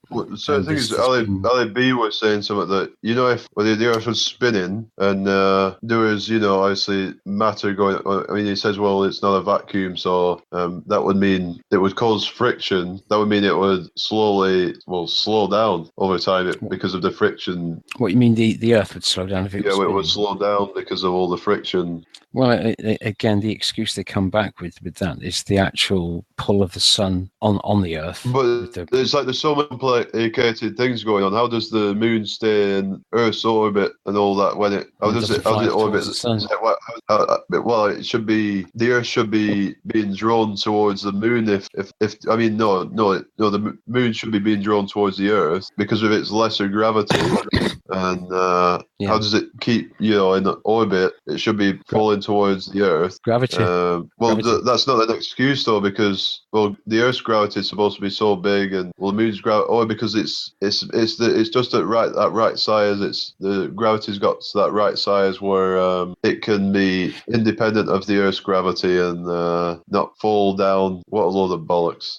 Yeah, it has the capacity to move oceans. Oh no, yeah, it's ridiculous. Yeah, require it to have a greater gravitational pull than the Earth itself. So if someone was saying, how can you have 2 high tides at the opposite sides of the supposed globe? Oh well, it's because the sun's one side, the moon's the other, right? Yeah, sure. Yeah. Oh, because they have to say, well, it's the sun and moon's gravitational pull, and it's like, okay, if you want to believe that, but the sun, wouldn't the sun's gravity be like? I mean, what's the mass of the sun compared to Earth? I mean, is it? Well, again, conveniently, the sun is 400 times the distance away than what the moon is. Yeah. So they say, it's all relative. So it's all relative. Yeah, balances it out nicely. Yeah, right. Yeah. Well, bollocks. It's just that's one of the things that should if that doesn't make people think. Yeah, exactly. Fuck, like the sun just happens to be almost 400 times bigger and 400 times further away. That should just. I mean, when I heard about it for the first time, I was like, well, I already assumed that these things had been proven, spherical Earth, spinning Earth, whatever. So I just kind of thought, but if you come into flat Earth and you hear someone talking about the possibility of a flat stationary plane and then bringing up the whole coincidence thing, and it shouldn't make you think, well, yeah, I have a point here. Do I believe it's a coincidence, or is it that they're both the same distance and the same size roughly?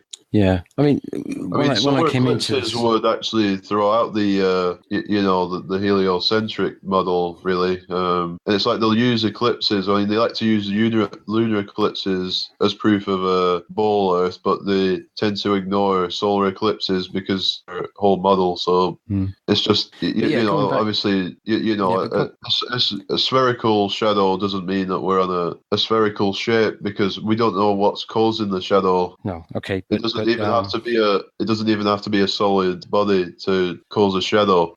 But did you ever watch any of Brian Mullins' videos? Did you ever watch any of his? I think I saw one of his videos or something, but I haven't really Yeah. watched a lot of his work. I mean, but apparently it gets pretty technical and Well, like, he it's does, like but I mean, I caught him pretty much early on, and the one he dealt with was with the flights, and it made sense, the speed and rotation of the Earth and how it comes to land and what have you. And we all know the story now, pretty much, if you've been into it a while. And again, thinking about that and the Earth spinning as it's supposed to. Again, looking at the flight radar online, I looked at a flight from London to Johannesburg. It's pretty much straight down, and you would think, okay, it takes off from London. Let's say if the Earth is spinning at that latitude, let's say about 700 miles an hour. So it takes off, flies due south. It has a vector, like Brian Mullins was saying, of this going sideways because it's got that speed already. It takes off 700 miles an hour this way. It's flying back to head due south, but bearing in mind the Earth is spinning below it. So you would think to actually... Oh, but we're going with the spin of it's all going in motion of the Earth. That's what the excuse is, because the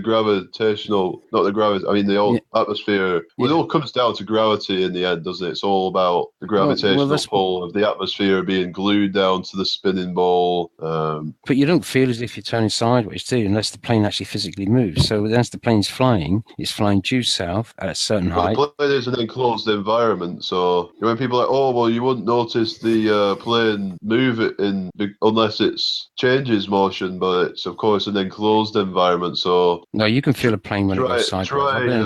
Obviously if you notice it, but it's the rate of rotation so slow. Right, but bear in mind, right? You won't feel it. Yeah, but bear in mind, you're taking off from London, you're flying due south, you're going to cross the equator where the Earth is supposed to be spinning at its fastest, 1,000 miles an hour. But you look on the flighttracker.com, and it's just a straight line from London to Johannesburg. You would think to actually meet that Johannesburg airport, you'd have to start flying towards India. So then, I think that kind of, I suppose lends some credibility to, I don't like to, kind of get into models and stuff, but the whole circular thing. But I mean, who knows? The flight path could be a lie, but it's like, well, it doesn't make any sense. You would fly from the Philippines or wherever it were, and to Los Angeles and do an emergency stop in Alaska. I know that's absolutely ridiculous if you believe we live on a globe, because if you flatten it out, it makes a lot more sense. It's a more straight path. Yeah, but the point I was making, that if the Earth was spinning that fast and you get up there in the atmosphere and you're flying in one direction, you would expect the Johannesburg to have moved on, so you would be flying in a different direction to actually eventually come around and meet it. But you don't. The flight path is just straight. I mean, even on the model they show on the flighttracker.com, even if you put that to the azimuth of the map, you're still flying in a straight line. So even if it was, even as we say, the Earth's flat, it's still not spinning. It's a straight line. It's a straight line. Yeah, I understand the flight paths from like Australia or Sydney to Johannesburg. They always fly up to Dubai or to Europe to refuel and then jump back down again. But it makes sense when you look at it on the flat map. Yeah, it makes more sense. I mean, you'd think there'd be somewhere a bit more convenient to refuel. You thought they'd have thought that out a bit better if we actually are on a globe. And why is it having to do such a big detour to go, refuel? It's like, it just doesn't add up when you think about it. There should be, like I said, somewhere more convenient to go to, that's not as out of the way.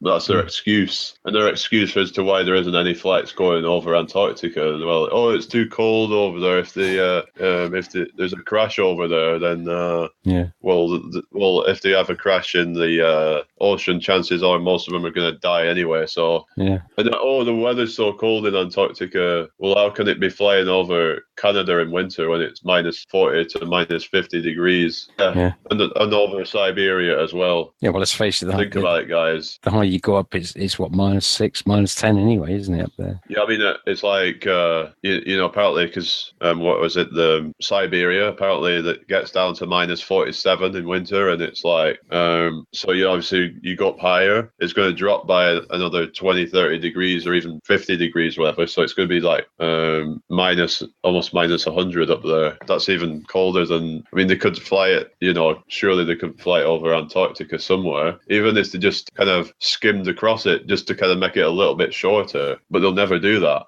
because they can't do north to south circumnavigation. So that's the problem I have with the square map, because if it's just looping back around like on a bowl, then why has no one ever circumnavigated north and south? That would be possible on that map, but it's not, because it would have been done many of times. It would have. Yeah. The conditions are so bad. Well, but then you really don't have a point.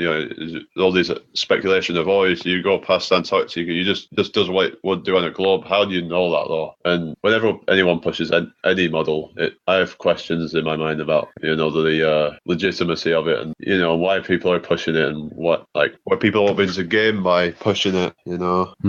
Yeah. I know, like, if you think you've got a working model and all that, then I can understand that, you might want to think, oh, well, this is a working model, so it's like, the Globers will accept that, but then they'll nitpick, won't they? They'll smallest error in it, and they're like, oh, that doesn't work. The star trails still don't work, and all that. Well, yeah, I think the message we need to get across is that it doesn't matter about any of this stuff. Yeah. Star trails, we've got to forget about all that stuff. If the Earth doesn't turn out to be a globe, then we have to kind of leave that till later, because surely logic's telling you should be establishing the shape of the ground we're upon first, because that's what we're standing on. That's right. Instead of focusing on red herring arguments that really aren't proof of anything. It's just, oh, well, there's a plane flying in the sky, so that must mean that we're flying on a plane. There's a asteroid falling from the sky, so we must be on an asteroid falling from the sky. What else is there? But yeah, the moon's doing like a curved shadow, so it must mean we're on a bowl. I mean, that's just, even to come up with these arguments for a bowl Earth. Why do they have to resort to these arguments? If it's true what they're saying, there should be lots of empirical evidence of curvature, long distance. Well, I mean, not long. It wouldn't be very long on a bowl, would it? Distance observations. Of things actually going below the curve. Oh, but refraction. I know. But since, as you mentioned the moon there, I took I've done a few shots for the moon, and if you look at the crescent moon, I was going to do another video I was going to do, but I wasn't happy with the footage. It was a bit jittery, so I was going to wait till it came around again and probably do another shot. But what I filmed was the crescent moon, whether it was waxing or waning. I think it was waxing before the full moon, isn't it? Yeah. And where I had the crescent, I sort of like filmed it as it was moving across the sky. I couldn't actually see any outline of the moon, the rest of the moon. It just looked as if it was only the crescent, and that was it. So I thought, okay, all right, I'll just keep it on there, keep filming. As it's going across the sky, I think I lasted about maybe 35 minutes or so. And do you know what? That light from the moon never changed whatsoever. So if that's supposed to be a reflection from the sun, I would expect it, as it moved across the sky with the sun moving wherever else, for that crescent to actually change. Yeah, it never changed one bit in about half an hour to 40 minutes. So I thought it was quite interesting. So what causes the phases of the moon if we're on a flat plane? Because said that none of that really matters. We don't know. Shape of the Earth first, and then you can find out what's causing the moon's phases. But I think it was Dave Murphy or something that kind of pointed out that if we're on a spinning ball going around, with this moon orbiting and all that, and we're orbiting the sun and all that, 6 months later the moon's phases should be reversed, but they're not. That's kind of proof in itself that they're telling us a load of porcupines. Yeah, was it Flat Earth Photography as well who actually did the film as they saw the moon actually tilt, or not tilt, but rotate I think I saw something like that. I mean, I Yeah, it's noticed not I was on my spinning. way home, It's not spinning. and I was It's like, I noticed that the moon had kind of tilted like at some weird angle that I've never even really seen before. It was like, what the hell? yeah. What is it? Is it the Like, maybe there's something going on. Who knows? Maybe they're trying to give us clues. I don't know. Maybe I'm just ignorant and kind of Yeah. don't really pay attention to this so much. But And the moon wave. Have you seen the moon wave? what's that? Have you seen the moon wave footage? No. Not sure. There's a video out there. I can't remember who it was. Somebody in chat might know. A picture of the moon, and there was a wave started from the south of the moon and works its way all the way up. And you could see on the edges, it actually bowed out. So it looked as if the guy said something about filming and stuff, and he said it looked like it was being re-wiped, or reformatted. So he said, for all intents and purposes, he thought it was a projection, and it was just being refreshed. It looked crazy. You would almost think that it was something to do with the camera, but he changed the effects and everything, and he did whatever he did in his software to show different aspects of it, and it was quite interesting. And nobody can explain it. So yeah, so maybe it isn't a physical body up there. Maybe it's just a representation of something to indicate to us, down here, that we can use it for timing. Let's face it, a lot of wildlife uses the moon phases for their life, don't they? Like turtles and certain times of the year. I've heard this thing about how Christianity and all that, they're sun worshippers, and Islam, they worship the moon. So I'm thinking, because I've heard about people saying how sun and moon, they need to be balanced and all that, and you can't have one without the other and all that sort of stuff. And I think worship of anything in particular is bad to me. It's like I can kind of understand when people say worship the sun. If you're going to worship anything, worship the sun, because it's always there. It brings light. And I can understand why people would do that, but because it's like, oh, you're just some crazy, because you believe it, you worship God, but you don't even know He exists. But it's like with sun, it's like it's always there. It brings light every day, and I mean, I can understand that, but I don't think worshiping anything is really a good idea. It's just because by doing that, you're kind of people can be using that as a mask. But people think you're worshiping the sun, but you're worshiping an idol. So I don't know. Yeah. So what do you think about the Bible and all those scriptures and what have you? Yeah, it's. I tend to the it's Ephesians 6-12. That's where it says all about waters above, waters below. But the further we go, I believe, the more you can relate back to the scriptures. I believe I haven't studied it so much, but there's bits and pieces that have come out that have been quite connecting, if you like. It's been quite convenient, and it looks as if the Bible could be the actual. I guess you can pull the parts out that suit. Same like has been in through the centuries. Yeah, I think what they mean with obviously the indoctrination, it's like when people look into it, that resonates with me, so I have to believe the rest of it because if some of it's not true, then it's like they're liars. So I have to believe in the rest of it, just blind sort of thing, because it's like. That's the kind of mind control. There's no overall main aim for it, is it? It's just there's a whole load of information in there, and it's some of it's how you interpret it, isn't it? Yeah, maybe it was intended that way. Who knows? If you get deep into it, maybe it was actually intended to resonate with people differently because people understand it from a different perspective and what have you. Yeah. Oh, Sky's saying it's Crow 777. They did that video with the moon. Thanks, Sky. You want to get him in? Get Sky in. I could do with the rest.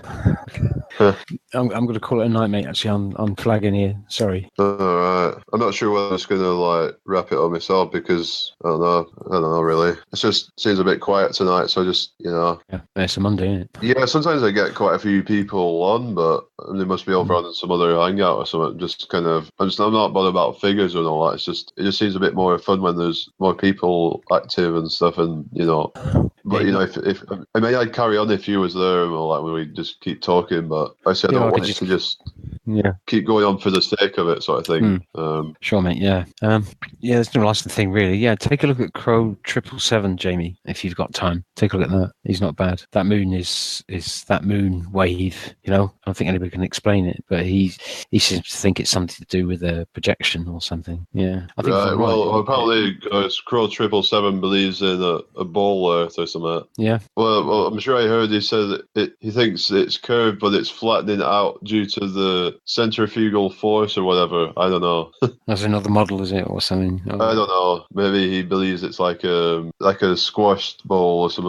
I don't know. Oh yeah, like a squash balloon or something. The problem I have with the oblate spheroid model is, well, if we're on an oblate spheroid, I've said this before, then there's going to be a greater amount of curvature around the equator, or as Neil deGrasse Tyson says, below the equator, referring to as being the widest point.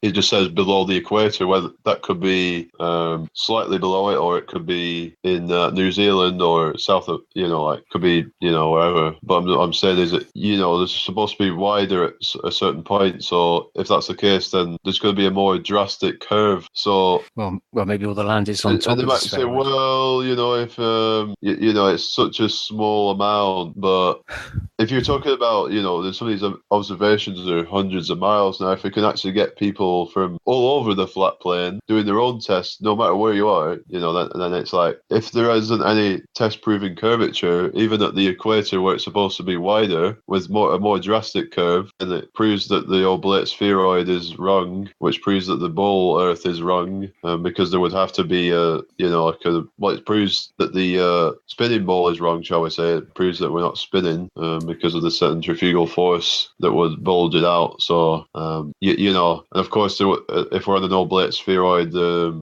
distance to the horizon would change wherever you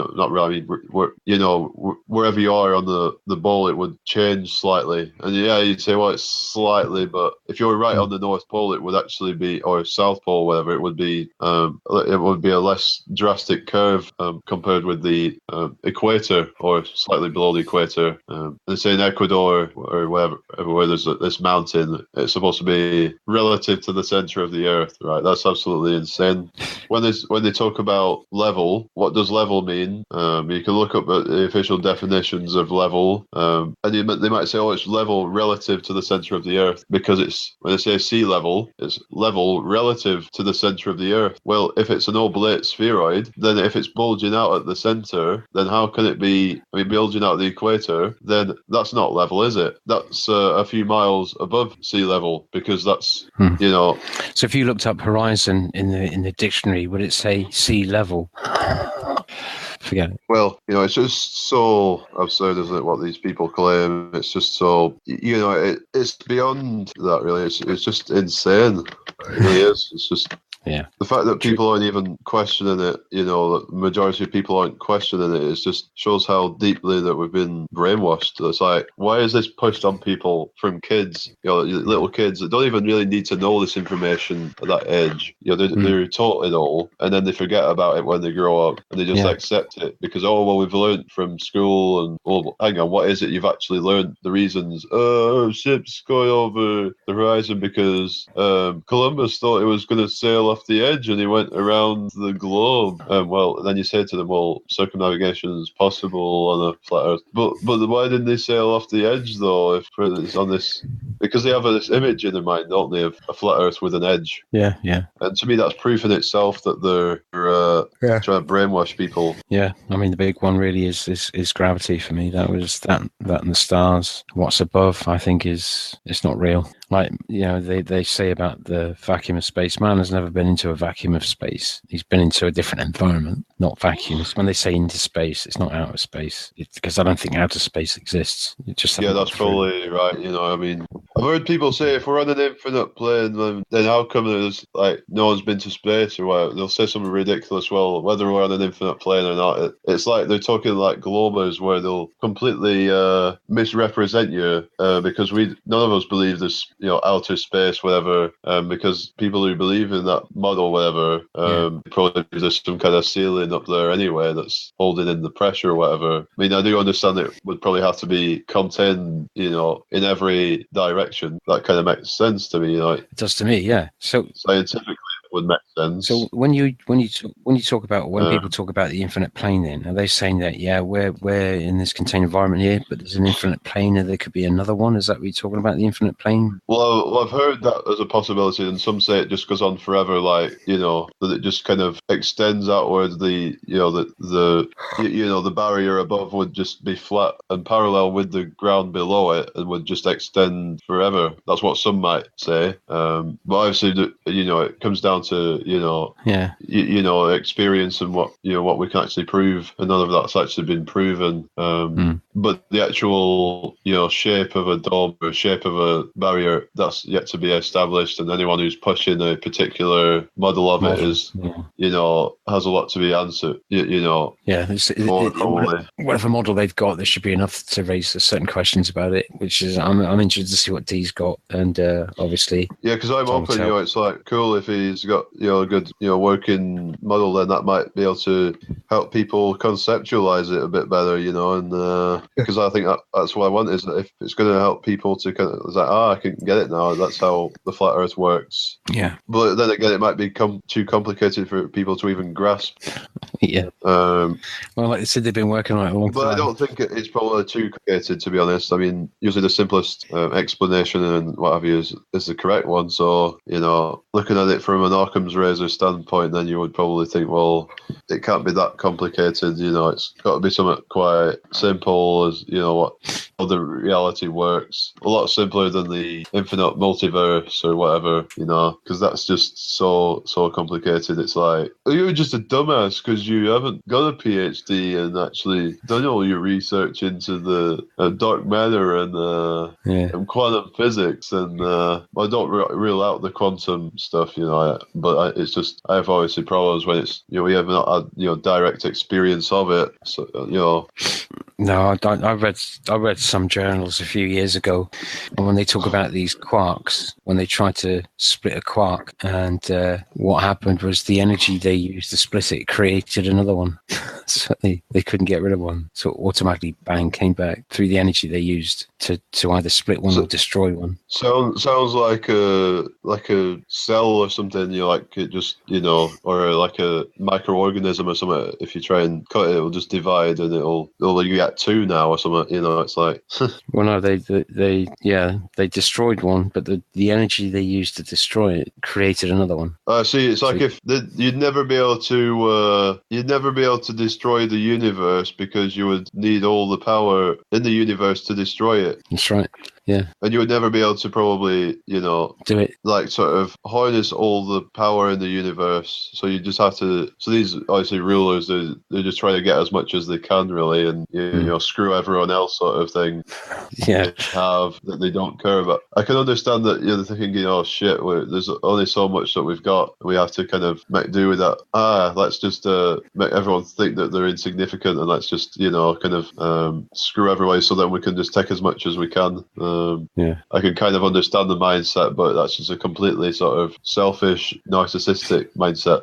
Yeah, well, when the technology reaches a pinnacle of automation, and we talk about the AI, I talked about this before, where the AI has always been for the benefit of man, to make man's life better, to make it more efficient, and it always turns out to be the opposite way, where what's going to happen is the AI is going to have access to the human bio. Oh yeah, because I've heard about the singularity and all that, about how it could be like the singularity where the robots will take over because they'll acquire more intelligence than we do. No, but it's not going to be robots per se. We're going to be the robots. Oh, so it's like we'll be because with the technologies they'll sort of the mergers with the technology. Yeah, they'll do it in a way where we worship it, and it's like no, and we kind of become entangled into it, and we become a part of it. You won't even know. So basically, once they get the technology raised to a certain level, the elite or the chosen people, who whatever, they can go off and live in their world wherever it is, and enjoy all the fruits of our labors. But we'll be a minimized workforce creating all of their needs. We won't have any gender as such. we will be asexual, and we won't have any needs regarding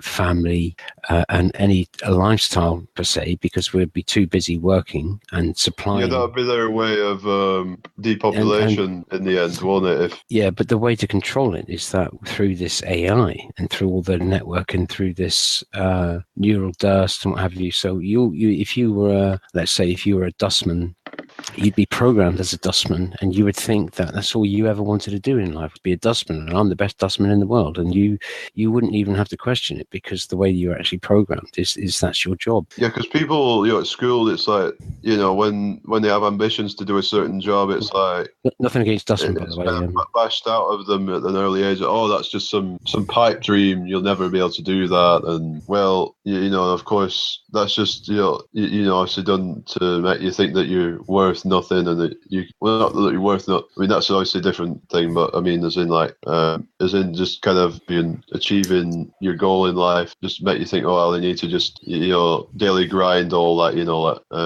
just to get by. When it's not like that, if people would just kind of think, well, hang on, if I could know how to grow my own food and harvest my own water and stuff, and harvest my own electricity, then fuck the system. I can live without it, Yeah. because I can get everything I need without them.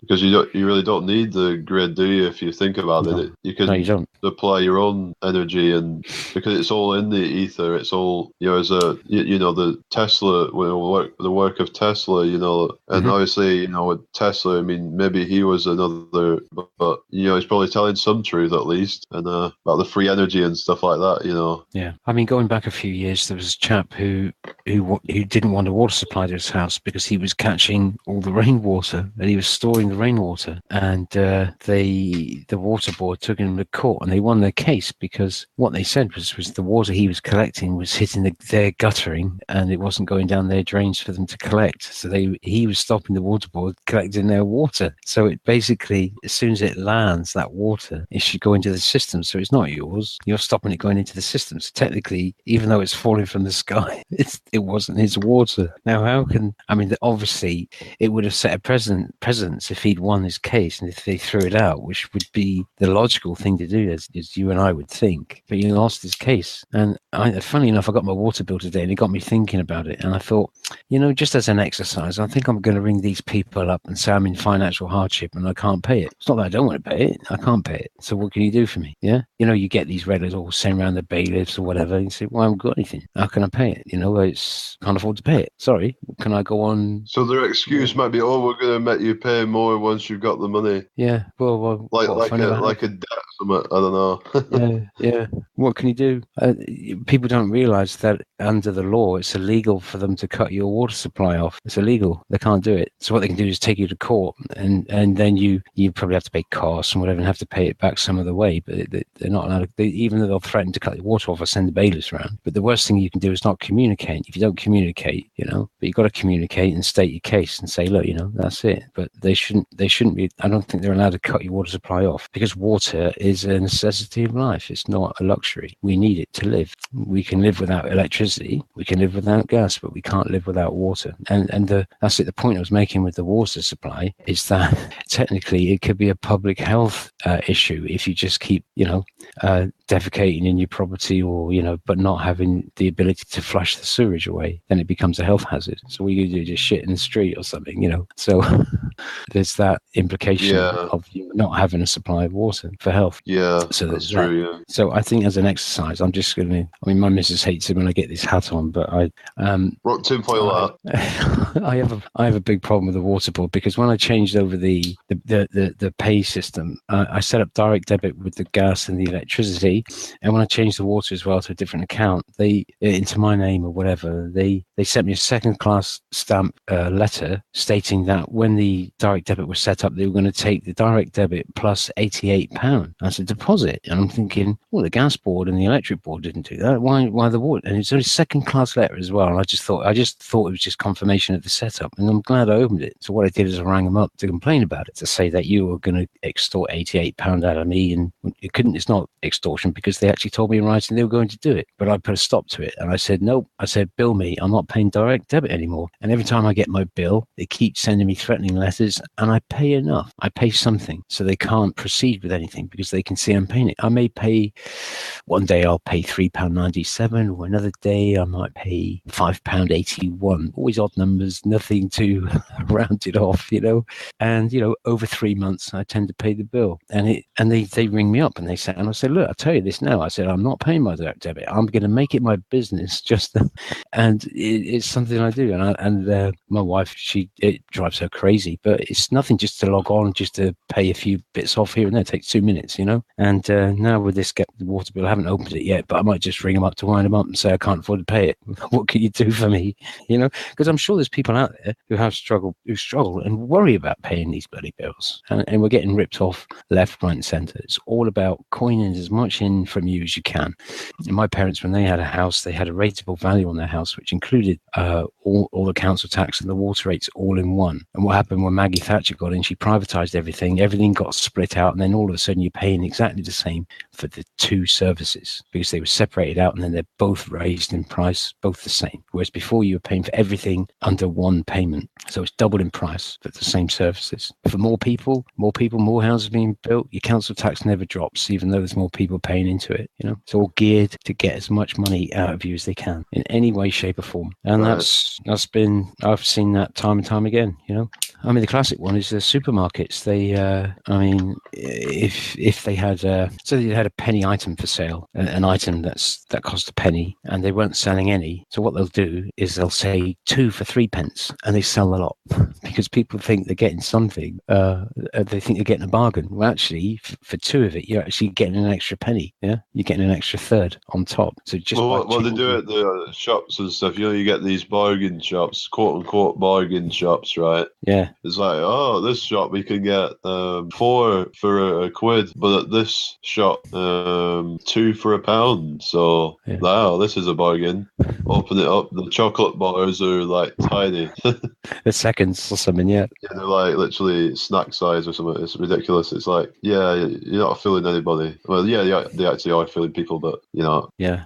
But this is just the mini kind of deception, but it's not really deception because if you actually look at it, you'll realise that you're just getting the same as you. It's just to kind of give the illusion that they are actually giving you more for the same amount of money. Yeah, and say for example, I went in to buy something and I went to the till to pay for only this single item. I can't remember what it was, but she said to me, she said for an extra £1 you can have another one. I said I don't want another one. I want one. She said, yeah, but for an extra £1 you can get another one. Well, I've noticed that it's like they force you to buy 2 or whatever. It's like, well, I said I don't want another one because it's like that you can't buy just one. Yeah, you got to buy 2 or something. But if it was like buy one get one free, I'd understand. So instead of doing buy one get one free, they said, well, buy one, you get a second one for £1. So they're making £1 for every one that you get, or they get £1 for every one that the second. Well, one you can't buy one and you can buy 2. So it's like instead of doing it, say, you can buy one for £1 and get one free. Or instead of saying, well, you can buy one for 50p and buy another one for 50p.